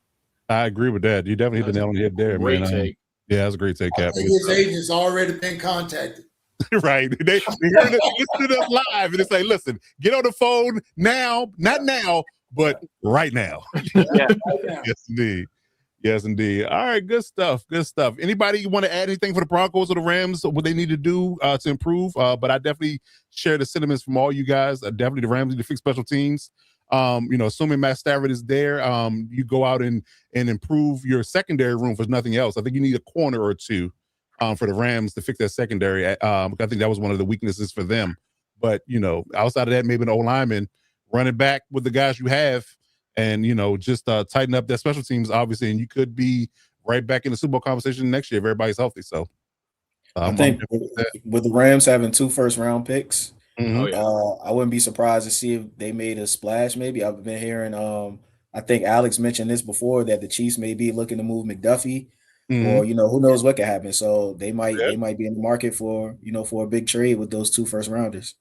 I'm not mad at that at all. They're definitely something they need in all-pro corner. So yeah, that definitely will make sense. Get him the hell out of the division. Right. Just Please. a young guy that's going to be a problem in the first round. Because they get a first-round pick for him, that whoever they get in the first round is going to be a problem too. Because I think somebody broke the news in the chat and said they got Ruben Bain slated to go to the Chiefs in the mock draft at 9. So that's a problem. Chris Jones and Ruben Bain on that D-line. I ain't trying to look at that. Didn't like that at all when I saw it. Not like that at all. Not at all. Indeed. Yeah. Okay. All right. Good stuff. Good stuff. Good stuff. All right. So now let's move on and talk about some season awards. Oh, I got to see the message. I got it messed up. We talk about season awards. Let's do believe first. Let's do that. Let's get out of the way. Do season awards at the end. Let's do you believe first. So this is our rolling segment of our first reaction questions. They don't know the questions beforehand, so we're getting their first takes on it. No prep, no homework being done on these questions. So it's first reactions from all these takes. So we're going to start with our G, and we're going to talk about the New York Giants. Ooh. So do you believe that John Harbaugh would take the Giants from worst to first in 2026? Man, that is a great question. You know what? Screw it. I'll say yeah. Because I think he's instantly the best head coach in that division. Took the bait and just went. Yeah, you know what? I walked up to it. I looked at it. And can't catch that son of a bitch. There you go. There you go. Gave it a solid. Gave it a solid, look. Yeah. I think I'm gonna take it. Yeah. You know what? He's the best head coach in that division, bar none. There is zero debate about that. He is instantly the best head coach in that division. Mm-hmm. He is working with an extremely talented young core of players there. Got Giants fans obviously know, but most fans forgot. They lost Malik Neighbors this season. They lost a couple of Cam Scadaboo, a couple of other pieces this season. I think Harbaugh, he addresses that O-line, gets Dart a little bit more protection, turns him into a little bit more of a pocket QB. I'm not saying fully abandon his legs because they are a gift to him and you're going to want to use them. And I think I think Harbaugh coming from the Ravens and with Lamar Jackson, he has plenty of experience in how to handle a QB like that, how to coach him up and things like that. And I mean, this defense that he's going to have to work with is just absolutely fantastic. You got 4 first-round picks on that D-line, playmakers in the secondary, solid linebacking core, maybe, address that in free agency or things like that. I'm pretty sure the Giants do have a somewhat decent bit of money to spend this offseason. So they definitely can make, and to Mike Sarah's point, yeah, if the Giants stay healthy next year, I mean, they already beat the Eagles this year. That is, the division winner. I feel like they have the team to compete with a lot of these other, teams in the NFC as a whole, and of course their own division. Okay. Good stuff. Well, I gave RG this question because he is the worst of first guru. Because since he's been on this network, every team that he's predicted to go to worst of first, he's been right. So I had to give him that one day. Like Cap said, he took the bait. He's riding. So, mark it down. The January 27, 2026, he said the Giants will go worst of first. We'll see. You know what? I think I'm going to put a honey on that in Vegas because of Mr. RG. I'll put some bank on that. I'll do that. I would if it's based upon his track record. Right. Based upon his track record. I like it. Good stuff. Good stuff. All right, Dub, you're up next. So let's fly out to Denver real quick. Hopefully it's not snowing. It definitely was a couple of days ago. So let's talk about Bo Nix. Do you believe that Bo Nix is the right answer for Denver? Yeah, I do. For a few different reasons. I think that his confidence, you can see his confidence getting higher and higher as he gets more experience, and then also as he gets more comfortable with the scheme as well. So that's half the battle right there, is quarterbacks understanding the scheme, getting chemistry with their guys. Of course, he has the ability to extend plays and use his feet. Doesn't necessarily have to be pretty. He reminds me of maybe even like a Baker Mayfield, type of thing where he can get the job done. He's a competitor. The guys respond to him, and that's really all you need. I don't know if you said it or somebody else said it, but if I were the Broncos, I would really surround them with a pretty solid run game. I'll focus on improving the run game this offseason. Of course, they got to stay healthy.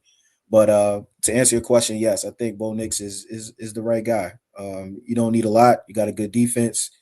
Surround him with some weapons and utilize his abilities.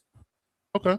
Because I asked that question for twofold. I saw a take on, I think it was Twitter, that they said that, with Jarrett Stidham being in with Sean Payton for 3 years, the game will likely look a lot like, if Bo Nix was playing because, it doesn't necessarily matter exactly who his quarterback is. It's the system that drives the ability for them to move the football. So that was an interesting thing. So I thought I'd bring it up for that space. And getting to the point of Bo Nix being the future of the team, if you have to pay him at some point, in the next 3 to 4 years, then that roster gets different and the defense gets less, then, you don't have that crush to, hold you up in a sense, where you kind of lean on that defense to be, stout for you, and you don't have to worry about putting up a lot of points. So that's why I thought it was an interesting topic.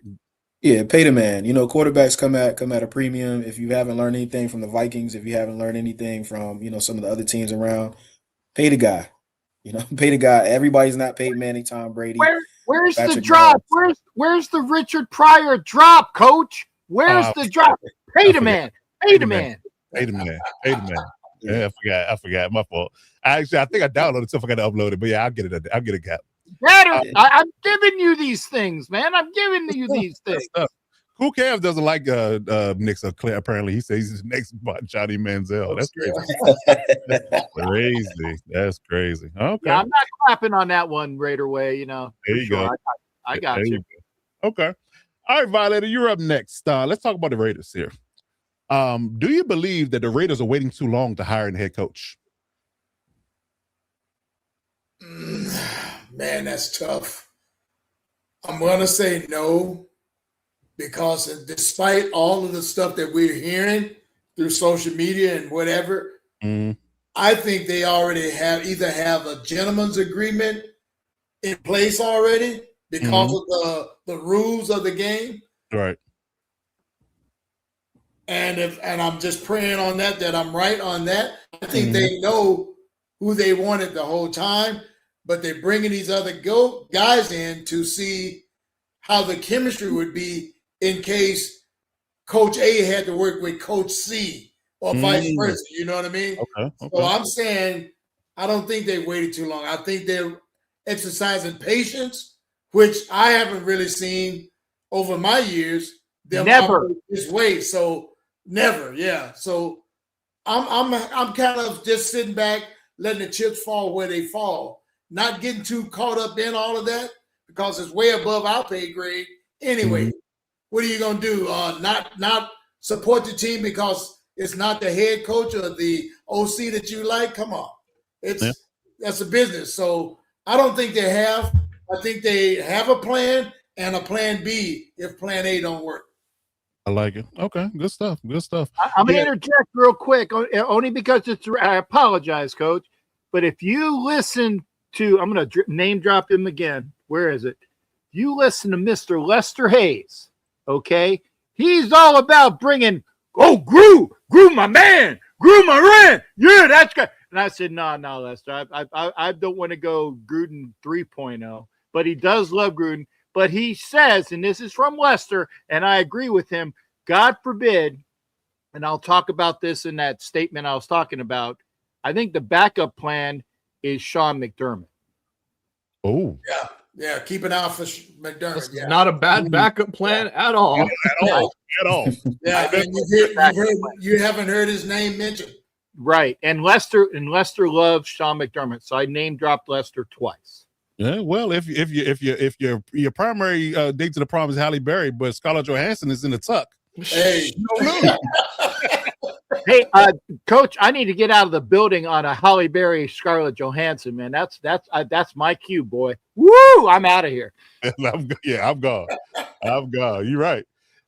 Good stuff. All right, Cap, you're up next. So let's talk about the Philadelphia Eagles real quick. Do you believe?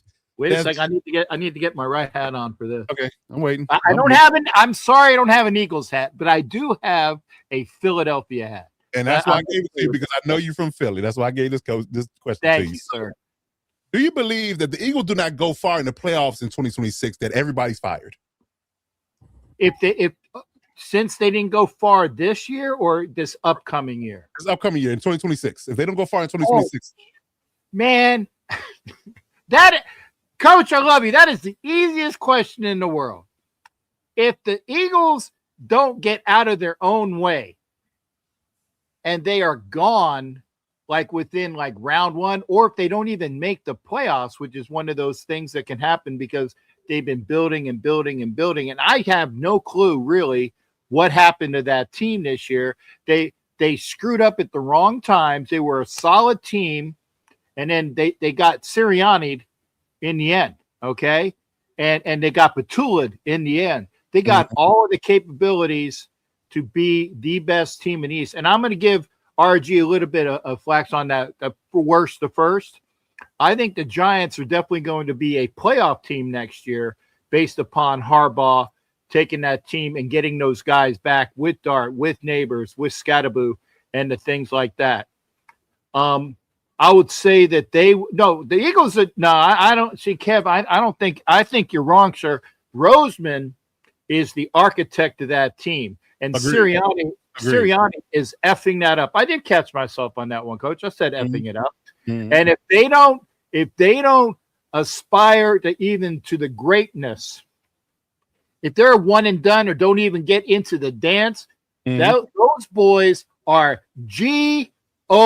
They don't even need the E. They gone. Gone. Okay. I'm with it. Okay. Good stuff. All right. That is it then. Way to bring it home, gentlemen. Way to bring it home. Love it. So that is our segment called Do You Believe? So now let's talk about season awards. The NFL Honors Awards ceremony is a little over a week away, right before the Super Bowl weekend. So we're going to name some new fresh faces in the realm of MVP, Offensive Player of the Year, Defensive Player of the Year, Comeback Player of the Year, Coach of the Year, just to name a few awards in that space. So we're going to go around the room. Every person has a assigned category, and they're going to tell us who they think their guy is for this award and why. So let's start with RG. And you kind of spilled the beans already, but you have to give your true. But you have to quantify by saying why in this spec. So for you, his answer is because I said so, and he is correct. That's funny. So who is your MVP for 2025 and why? I mean, let's be honest. It's really a two-man race at this point. Oh yeah. And if we're being even more honest, we know the media loves a good narrative. And so at the end of the day, if you're going to choose between the guy who's potentially going to retire within the next 3 years and a young up-and-comer who's barely in his second year, you're probably going to give it to the guy who's close to retirement because he deserves it. And for what it's worth, I think Matt Stafford truly does deserve this award. I think he was by far the best quarterback this year. And he does it all through the air. He's not really, I mean, not even not really. That's giving him some praise. He is not a running quarterback at all. He is one of the rare, last remaining old breed of statue pocket quarterbacks, but he does it the best because when you put that O-line in front of him and you give him outside weapons, I mean, the proof is in the pudding. You see how great that offense can be with him at the helm, and the resurgence that he has had post Detroit. I got you. Cap. Thank you, man. Give that man a cookie. Yeah. Post Detroit. I mean, it's been a completely different Matthew Stafford, and I think that just goes to show you, how much a dysfunctional organization can truly hold back some of the greats. Because can you imagine what Matthew Stafford's career would have been had he not spent 2/3 of it in Detroit? I mean, just the possibilities, what you're seeing on the back, he's not even in his prime anymore. And what he's putting up, these numbers that he's putting up, and how he's able to lead this team. I mean, it's extraordinary, man. And that's why, to kind of connect my 2 points from the previous segment, I think that's why as Rams fans, you're basically just you're with it until the wheels fall off. You're ride or die with Stafford and with McVay. And I think it's a hell of a team to ride or die with, because I would be ecstatic being able to watch, this football unfold. Indeed. I like it. I like it for sure. Yeah. It's clearly Drake Mays is, the other person in high, regard and running for this award. But I mean, we just had to put up the numbers, and to Dove's point earlier about how he had to go through the gauntlet of the NFC West. Just to have to go through that alone and put up the numbers he did. He had 52 touchdowns, if I'm not mistaken. Wait, Stafford? Yeah. I think he had 46, I think it was. Yeah, even still. Yeah. 46 touchdowns in the season. Yeah. And in that division with those defenses, yeah, that's a feat.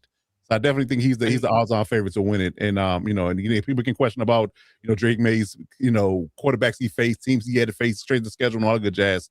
And then you have to say this too. It's a regular season award, but Drake Mays hadn't played good yet in the playoffs either. So that's something to watch, in that space too. So.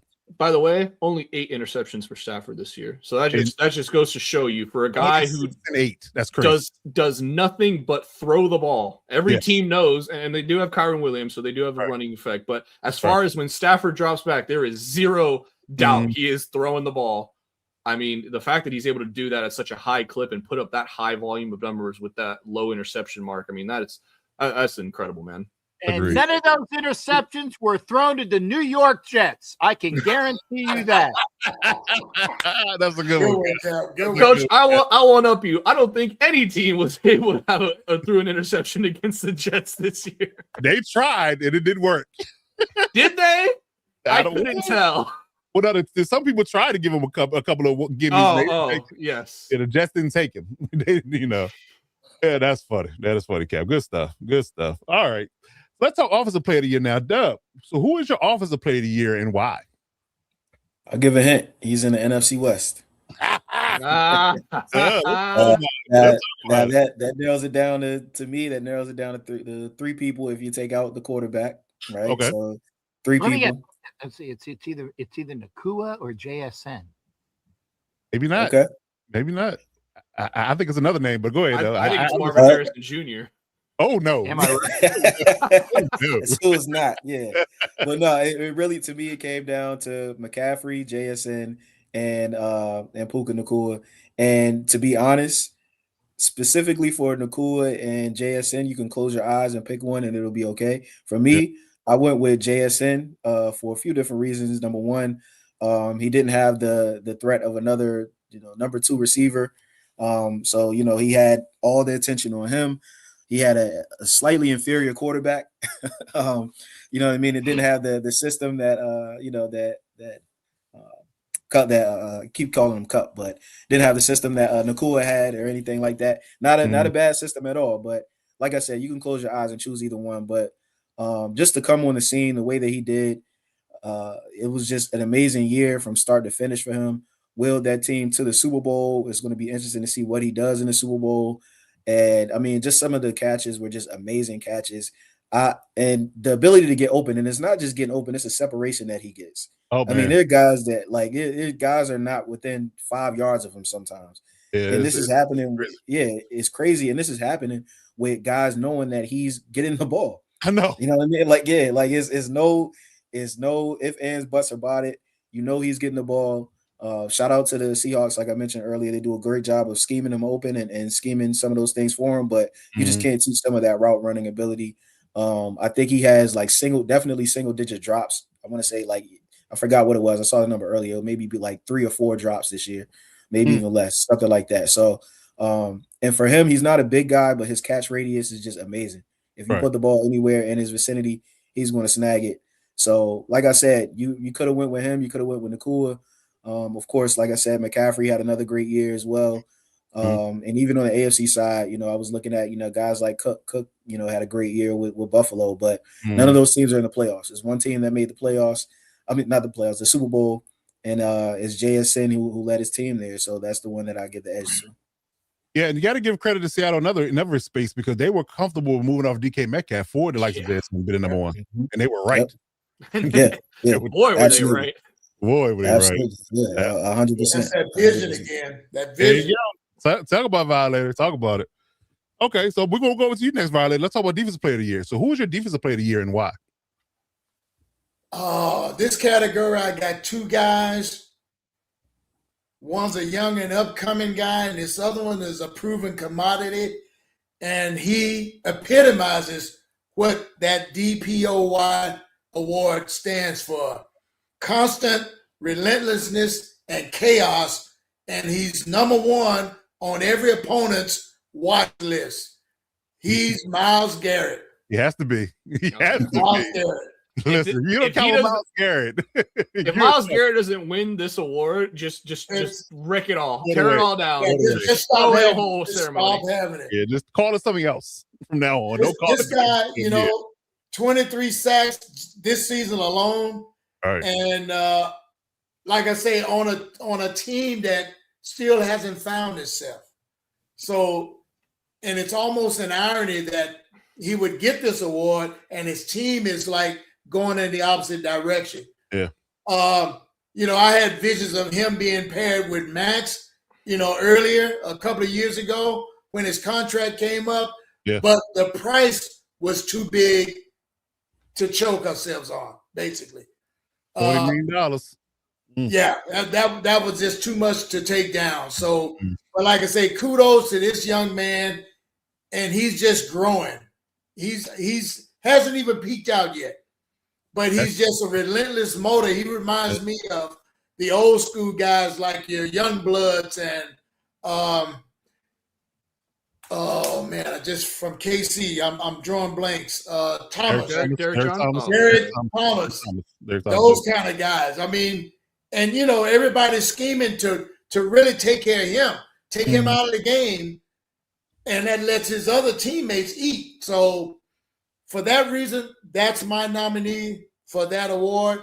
And hats off to the guy because it's a joy watching him play football. Indeed. That's a good one too. Okay, Kevin Green. That's a good one too. Yeah. Oh yeah. Another motor. Yeah. The fact that they, trying to scheme against him and they still doesn't have no success. Inkling of stopping him. That goes to Dub's point earlier about JSN and just being completely and utterly open, despite the fact that they know he's going to either try to sack a quarterback or catch the football. You can't do nothing with him. That give me LT vibes. That give me Lawrence Taylor vibes. When you just know that you can't do nothing with him. Now you block him with 2, 3, 4 people, you still not gonna do anything with him. It's a problem. What you try to do, coach, is minimize the damage. Yes. You want to minimize the damage. Agreed. You're gonna get some armor's gonna get chink, but you just try to, minimize it. So right. Don't let it go completely off the hinges. Yeah, don't let it completely off the hinges. There you go. As an edge rusher, to me, he's one of those generational guys. Oh yeah, and like I say, to play on a team that's like comparing him to Max, that's going nowhere fast. It's almost a waste of his talent, and he's just such a high commodity that other teams really can't afford to just, hey, I'll trade you for him. It's the money gets in the way of him going someplace else, and I think he settled when he stayed in Cleveland. I agree, and I would argue this because he's such a game changer that he can literally elevate, kind of like what they talked about Michael Parsons before he got hurt. He completely changes their defense. So a team that's in the running or can compete for a title, you put him out there on the team, he completely changes things. That go back to the Aaron Donald conversation. How Aaron Donald changed the fortune of the Rams. So one game record of a guy like Myles Garrett on a playoff team automatically elevates them to be a Super Bowl contender, guaranteed. You were just mentioning the great LT. Now, even though he had all pro players and some Hall of Famers on his team, on his side of the ball, he was the one that everybody was watching. Absolutely. Oh, 100%. 100%. Yes, indeed. And that Browns defense isn't no slouch. They got some good players over there, too. Yeah, some good guys, man. They got some good guys over there. So, yeah. But your point of contention and your first point of your scouting report say, we got to minimize Myles Garrett. That's your first thing. That is your first thing. That's for sure. Indeed. Okay, good stuff. All right, Cap, you're up next. We're going to talk Coach of the Year, and there's some good candidates in this one. This coaching cycle has definitely been good. You got Mike Vrabel, Ben Johnson, Leon. But whatever. Okay. First off, it doesn't matter. Okay. First off, I want to make sure there is a special guest that I have to bring in here. So give me like 1 second. Okay. This ought to be good. There's yeah. Now, how do you do? Oh Lord. There it is. My man, how you doing there, Coach? Young RG. My man, Coach Dub, who always drops that damn mic. That mic might have some more shit on because it's been dropped so many times. And then my man, later. Gotta say, this is a hell of a show. And I'm glad that Jack had a chance to give me some air time because Coach, you were talking about there's this guy and there's that guy and there's the other guy. I don't want to hear it. I don't want to hear it. There's only one guy that can be Coach of the Year. And I'm sorry to say that we had him on our team and we've damn fired him. He ain't on my team anymore. And that is Mr. Mike Vrabel, who went back to his kind of like going back to your alma mater, or I think that's what it's called, the alma mater. It's that damn place where you came from. And it's funny because he actually started out in Pittsburgh with Cowher. I was like, damn, that boy got some lineage on him coming out of Ohio State and plays for Bill Cowher.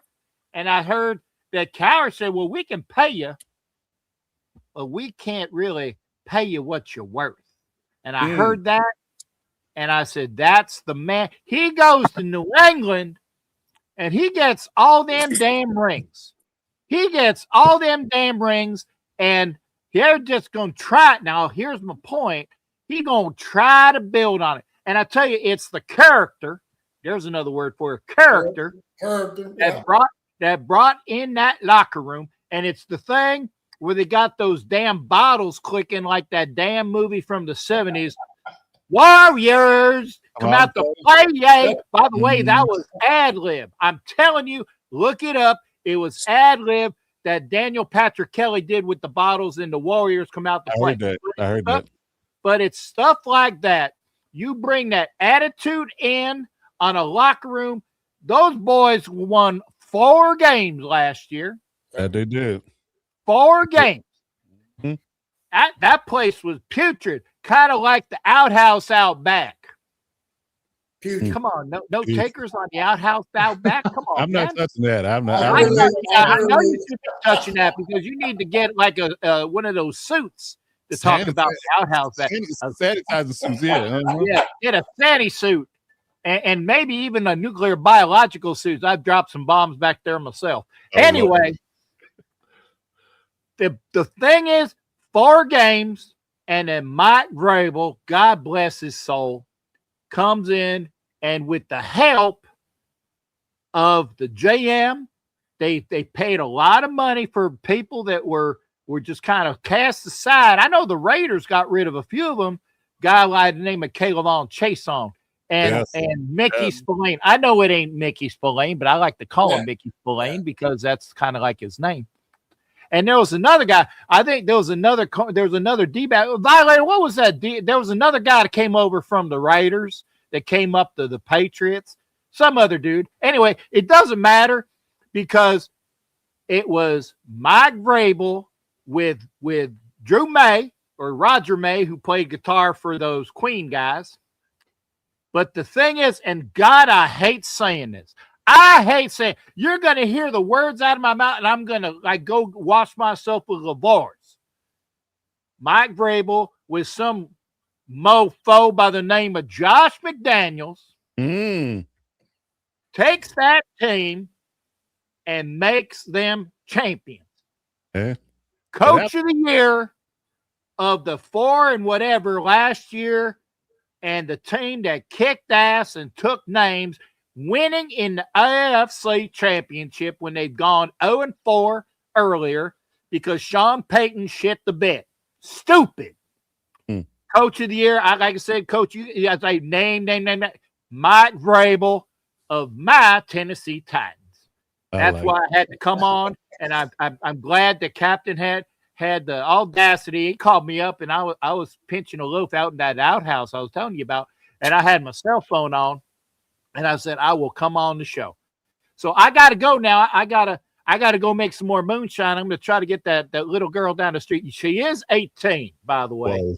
Whoa. I don't want to hear nothing about no underage things. She's 18. I know because I know her mom because, anyway. But I'm just going to say Mike Vrabel, Coach of the Year. Coach, I got to go. I'm going to get Jack back in here. But thank you for letting me have some time, sir. We appreciate you, sir. We appreciate you. Take care, Tex. Okay. Whiskey Jack. Indeed. Good stuff. Stuff. All right, so round out the awards real quick before we get to our last segment of the day. Comeback Player of the Year. Now, this is an interesting one because there's some hot names on here. The likes of Christian McCaffrey coming back from his Achilles injury, Trevor Lawrence, his resurgence from last season from last year, Aiden Hutchinson coming back from a broken leg, Dak Prescott coming back from his hamstring injury, and Stephon Diggs just being the resilient guy that he is. But based upon this list and based upon the production in this entirety, I got to give it to Christian McCaffrey because Christian McCaffrey was literally milked dry. You know, they got every bit of production they could out of him because he did not have anybody else on that offensive side of the ball to lean on. Like, Juwan Jennings was in our lineup. Ricky Pearsall was hurt in entirety of the year. George Kittle was hurt early and late in the season. Never seen Brandon Ayuk, in the entirety of the whole season. So I definitely got to give, I believe he had what do you have, 1,000? We had 1,000 receiving yards and 1,000 rushing yards throughout the season. I mean, that's unheard of. I think he had 100 catches as a receiver, a running back receiver. So yeah, I got to give it to Christian McCaffrey because I was concerned. The amount of usage he got, I was almost guaranteed he was going to get hurt. He made it the entire season, didn't miss a game. And I believe that you got to give him comeback player of the year, coming from an Achilles injury to literally, being the whole offense for the Niners. I got to give it to Christian McCaffrey from my space. So yeah, Kyle Shanahan sacrificed his entire defense to keep Christian McCaffrey healthy this year. That must be he must have did that. He got the voodoo doll out of the bones. He did something to cast a spell to keep Christian McCaffrey happy. The NFL gods were like, another, and he's like, shit. All right, who's next? Right. Bosa, you're out. Fred Warner, you're out. George Kittle, you're out. Speaking of McCaffrey, he reminds me of one of the guys who plays with a huge chip on his shoulder just because he was probably slighted as he came up and even being drafted, but he got the genes from his dad. I hated his dad when he played with the Broncos. Ed McCaffrey, yeah. Uh-huh. Oh, my God. But the guy just was a football player. Point blank. And so that kid epitomizes that. Talking about toughness, gritty, and his talented. Oh, yeah. Every team is looking for them a McCaffrey. Trust me. Yeah, I agree with that. Definitely that for sure. I mean, again, and it's his brother Luka. I think he's going to be all right for the Commanders as well. Yeah. He was solid before he got hurt. Yeah, agreed. So, yeah. Christian McCaffrey had 311 rushing attempts, 1,200 yards, 10 rushing touchdowns, 102 receptions he actually had 900 yards receiving. He didn't get 1,000, but he had 900 yards receiving and 7 receiving touchdowns for a total of 17. He had a total of 2,126 yards from scrimmage. Yeah. Just go ahead and get that to him. Hang it up. Yeah. I found it funny that as you were going through the names, everybody you named came back from an injury except for Trevor Lawrence, who just came back from bad play. Right. And even right. That was funny, yeah. I can hear it in your voice. You're like, such and such came back from the Trevor Lawrence just came back from. He just came back from. He just came being back. bad. Yeah, it just came back. Whatever it was in 2024, whatever that was. Even at the beginning of the season, like he came back literally during the season. He did, right. Yeah, for sure. Indeed. All you guys know what this sets up for next year, though, right? What's that? Joe Burrow's in line for that third comeback player of the year. He's going to add to his trophy case. Yeah, that's a good one. Because he definitely was banged up this year, and it was rough in Cincy for sure. If he just stays healthy, he will win it next year. Guarantee it. Good point. And the numbers they put up, it's going to be hard to argue that. That's for sure. That's for sure. Okay, good stuff. You don't think Burrow might want to change the scenery? Well, let's get right in the hot takes. That's a good one. Let's get right in the hot takes. Let's do it. Let's talk about it. Let's ride every way, but let's talk about it. I'm with you about it. Talk to me. Talk to me. I'm just saying, man. The guy's been banged up. He's not sure whether that organization is in the business for what do you call it, entertainment purposes or being potential playoff contention teams on a yearly basis. And they're really not putting the pieces around him because they've overpaid for a couple of pieces that's kind of keeping them hand tied. And I don't want to say that they're cheap, but they're right there. They are cheap. Right they are cheap. Go ahead and say it. Cheap. As it gets. Yeah, they're Al Bundy cheap. They recycle toilet paper. Come on, man. They pay rent in their own stadium because they're too afraid to commit. Yes, that's yes, crazy. That's crazy. I'm just wondering. He might want to change his scenery.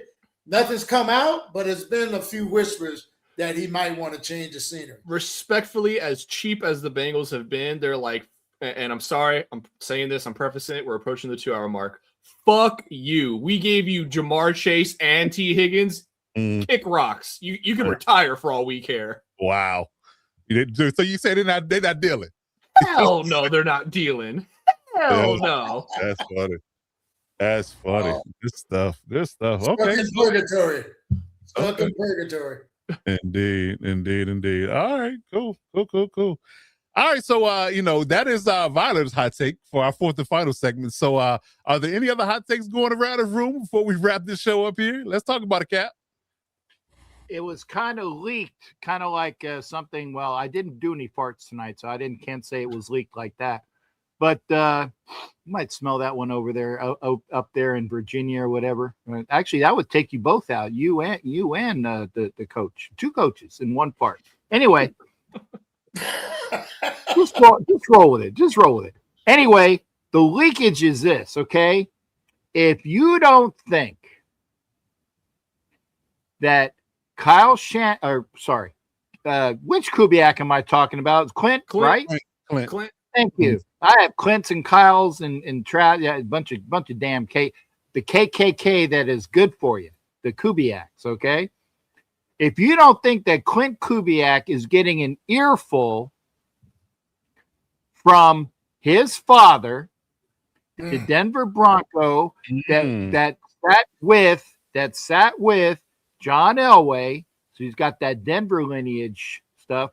And I'm trying to remember, who was the head coach of Denver for so many years?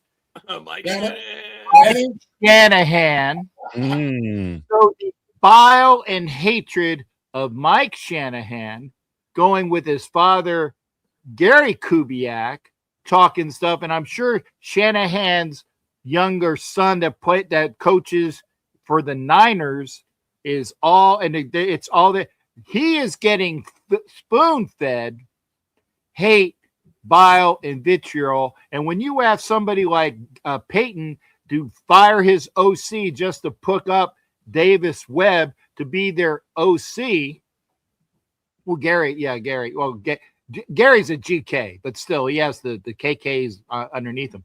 But anyway, that is a lot of crapola, vitriol, bile, hatred, abhorrence. I'm running out of adjectives here that he is getting. Okay.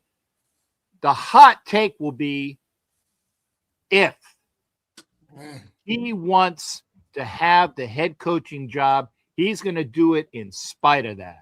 But that's a lot of flack. That's a lot of flack that he's going to be hearing. I can connect the dots. I just connected the dots for you.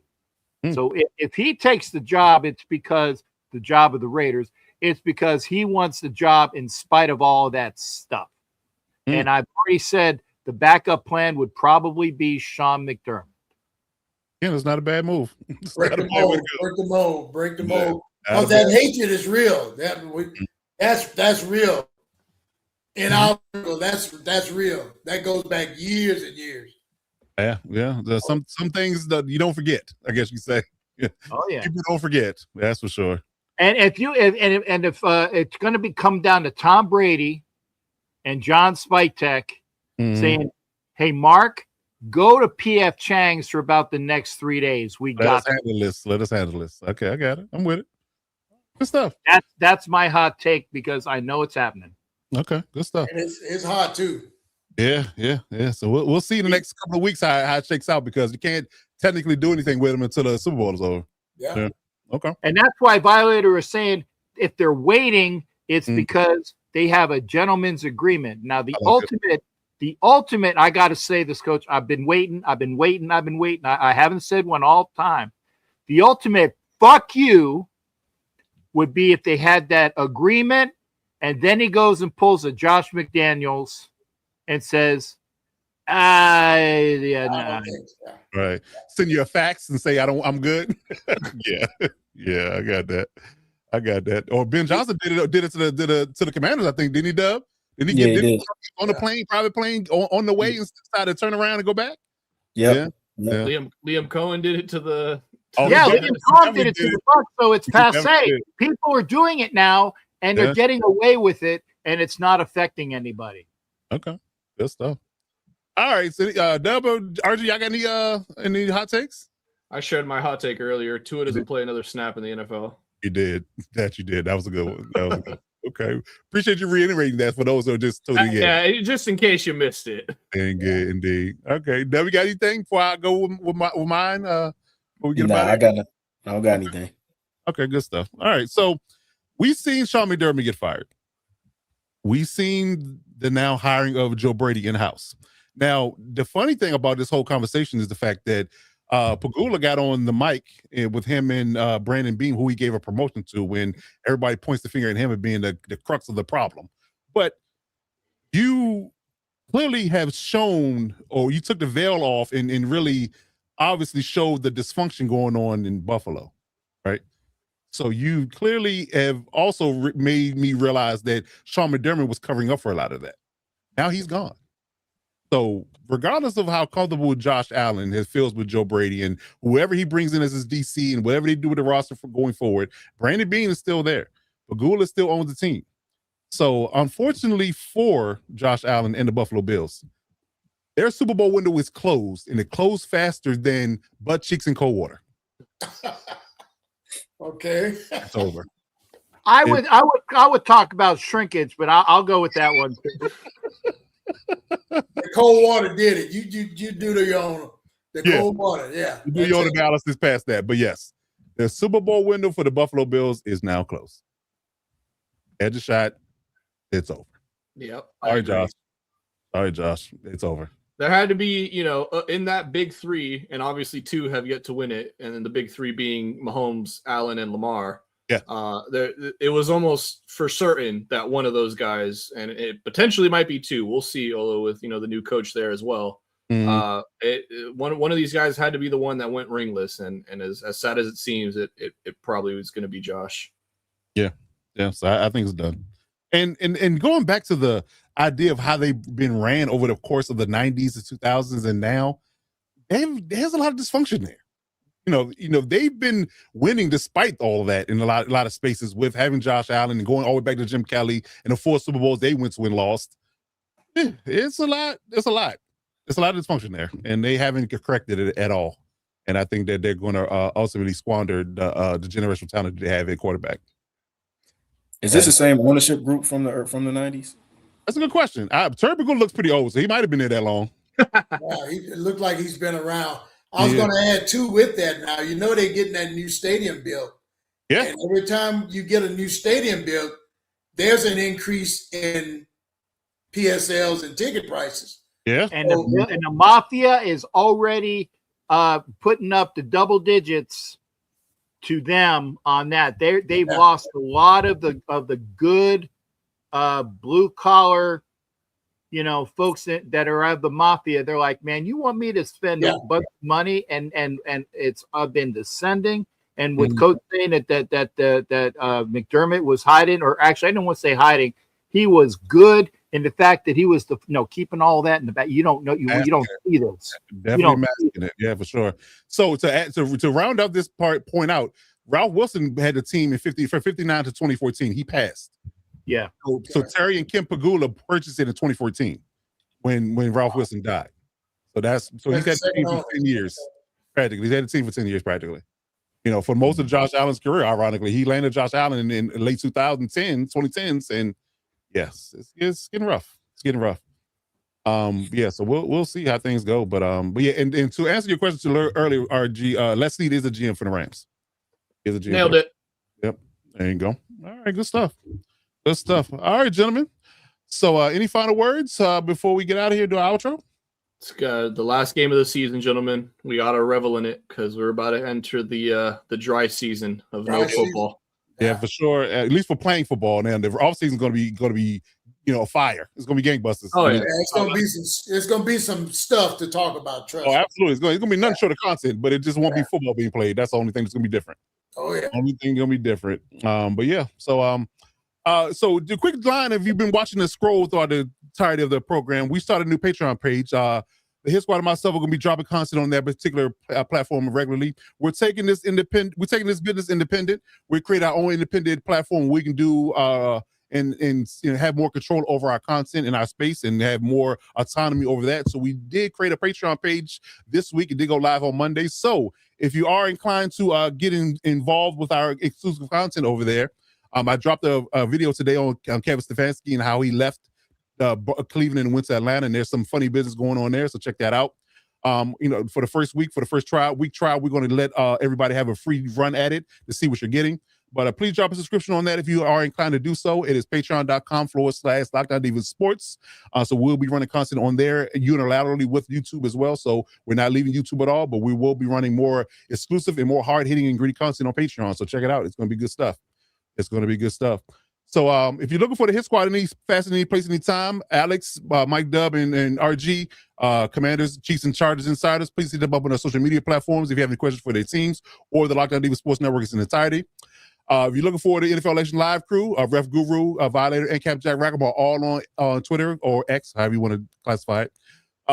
And Cap Jack is on Instagram and YouTube as well, so drop them a line there if you're looking for any Raiders news. If you're looking for the Lockdown Divas Sports Network any space, any time, here's our social media platforms. We're pretty much all popular platforms, X, Twitter, whatever you want to call it, Instagram, TikTok, Twitch, and YouTube. Please drop a subscription on the YouTube channel as well to let YouTube algorithm know we're doing big things out here. And if you're looking for our subsidiary channels, the Electric Shock Podcast is available to you for all LA Chargers news. For Chargers fans or anybody that wants to keep up with the team, please drop us a line there. We're on all platforms as well. Electric Shock Pod is the handle.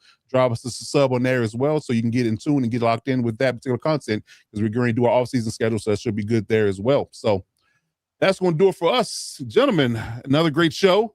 We're missing Alex this week. His baby didn't allow him to be great this week, so we hopefully we'll get him back next week and get him back in the fold. But another great show as always, and we'll keep this thing rolling, and we'll do our Super Bowl preview next week. Is our ceremony's last show of the regular season live that we're going to get into for the season. So it's going to be a good one as well. So can't wait to advertise. Yes, sir. Can't wait to advertise Foxtrot for you next year. Okay, good stuff. We got a little ways to wait though. We got to wait till like August. We got to wait till I know, but it's nice, that I can, the man who can't stand Foxtrot, but I will go to bat for you, Coach. I love it. I love it. I love it. That's my guy. That's my guy. We got a super chat here, real quick, Cap, before we get out of here. I want to drop that line. I don't want to overlook it. Far, thank you there, sir. Much appreciated. Thank you for that. Hey, every $5 is what's it? Every $5 is sacred. I'm going to do Monty Python without saying what the $5 is every four. Yeah. You know, we'll say what it's for. Good stuff. Look it up. Everything. It's sacred. Every $5. Indeed. There you go. Indeed. But we appreciate your support as always, man. Like I said, we'll be back next week, Tuesday night, 9 p.m. Standard Time, right here on this network to drop another heavy-hitting rendition of the Lockdown Blitz. So, for me, Coach Defense, that is Young RG, Robert Garcia, that is Coach Mike Dub, that is Captain Jack Rackham, and that is Violated Man, the myth, the legend himself. And we'll see you next week. But until then, you got to do one thing and one thing well. You got to step up to lock it down.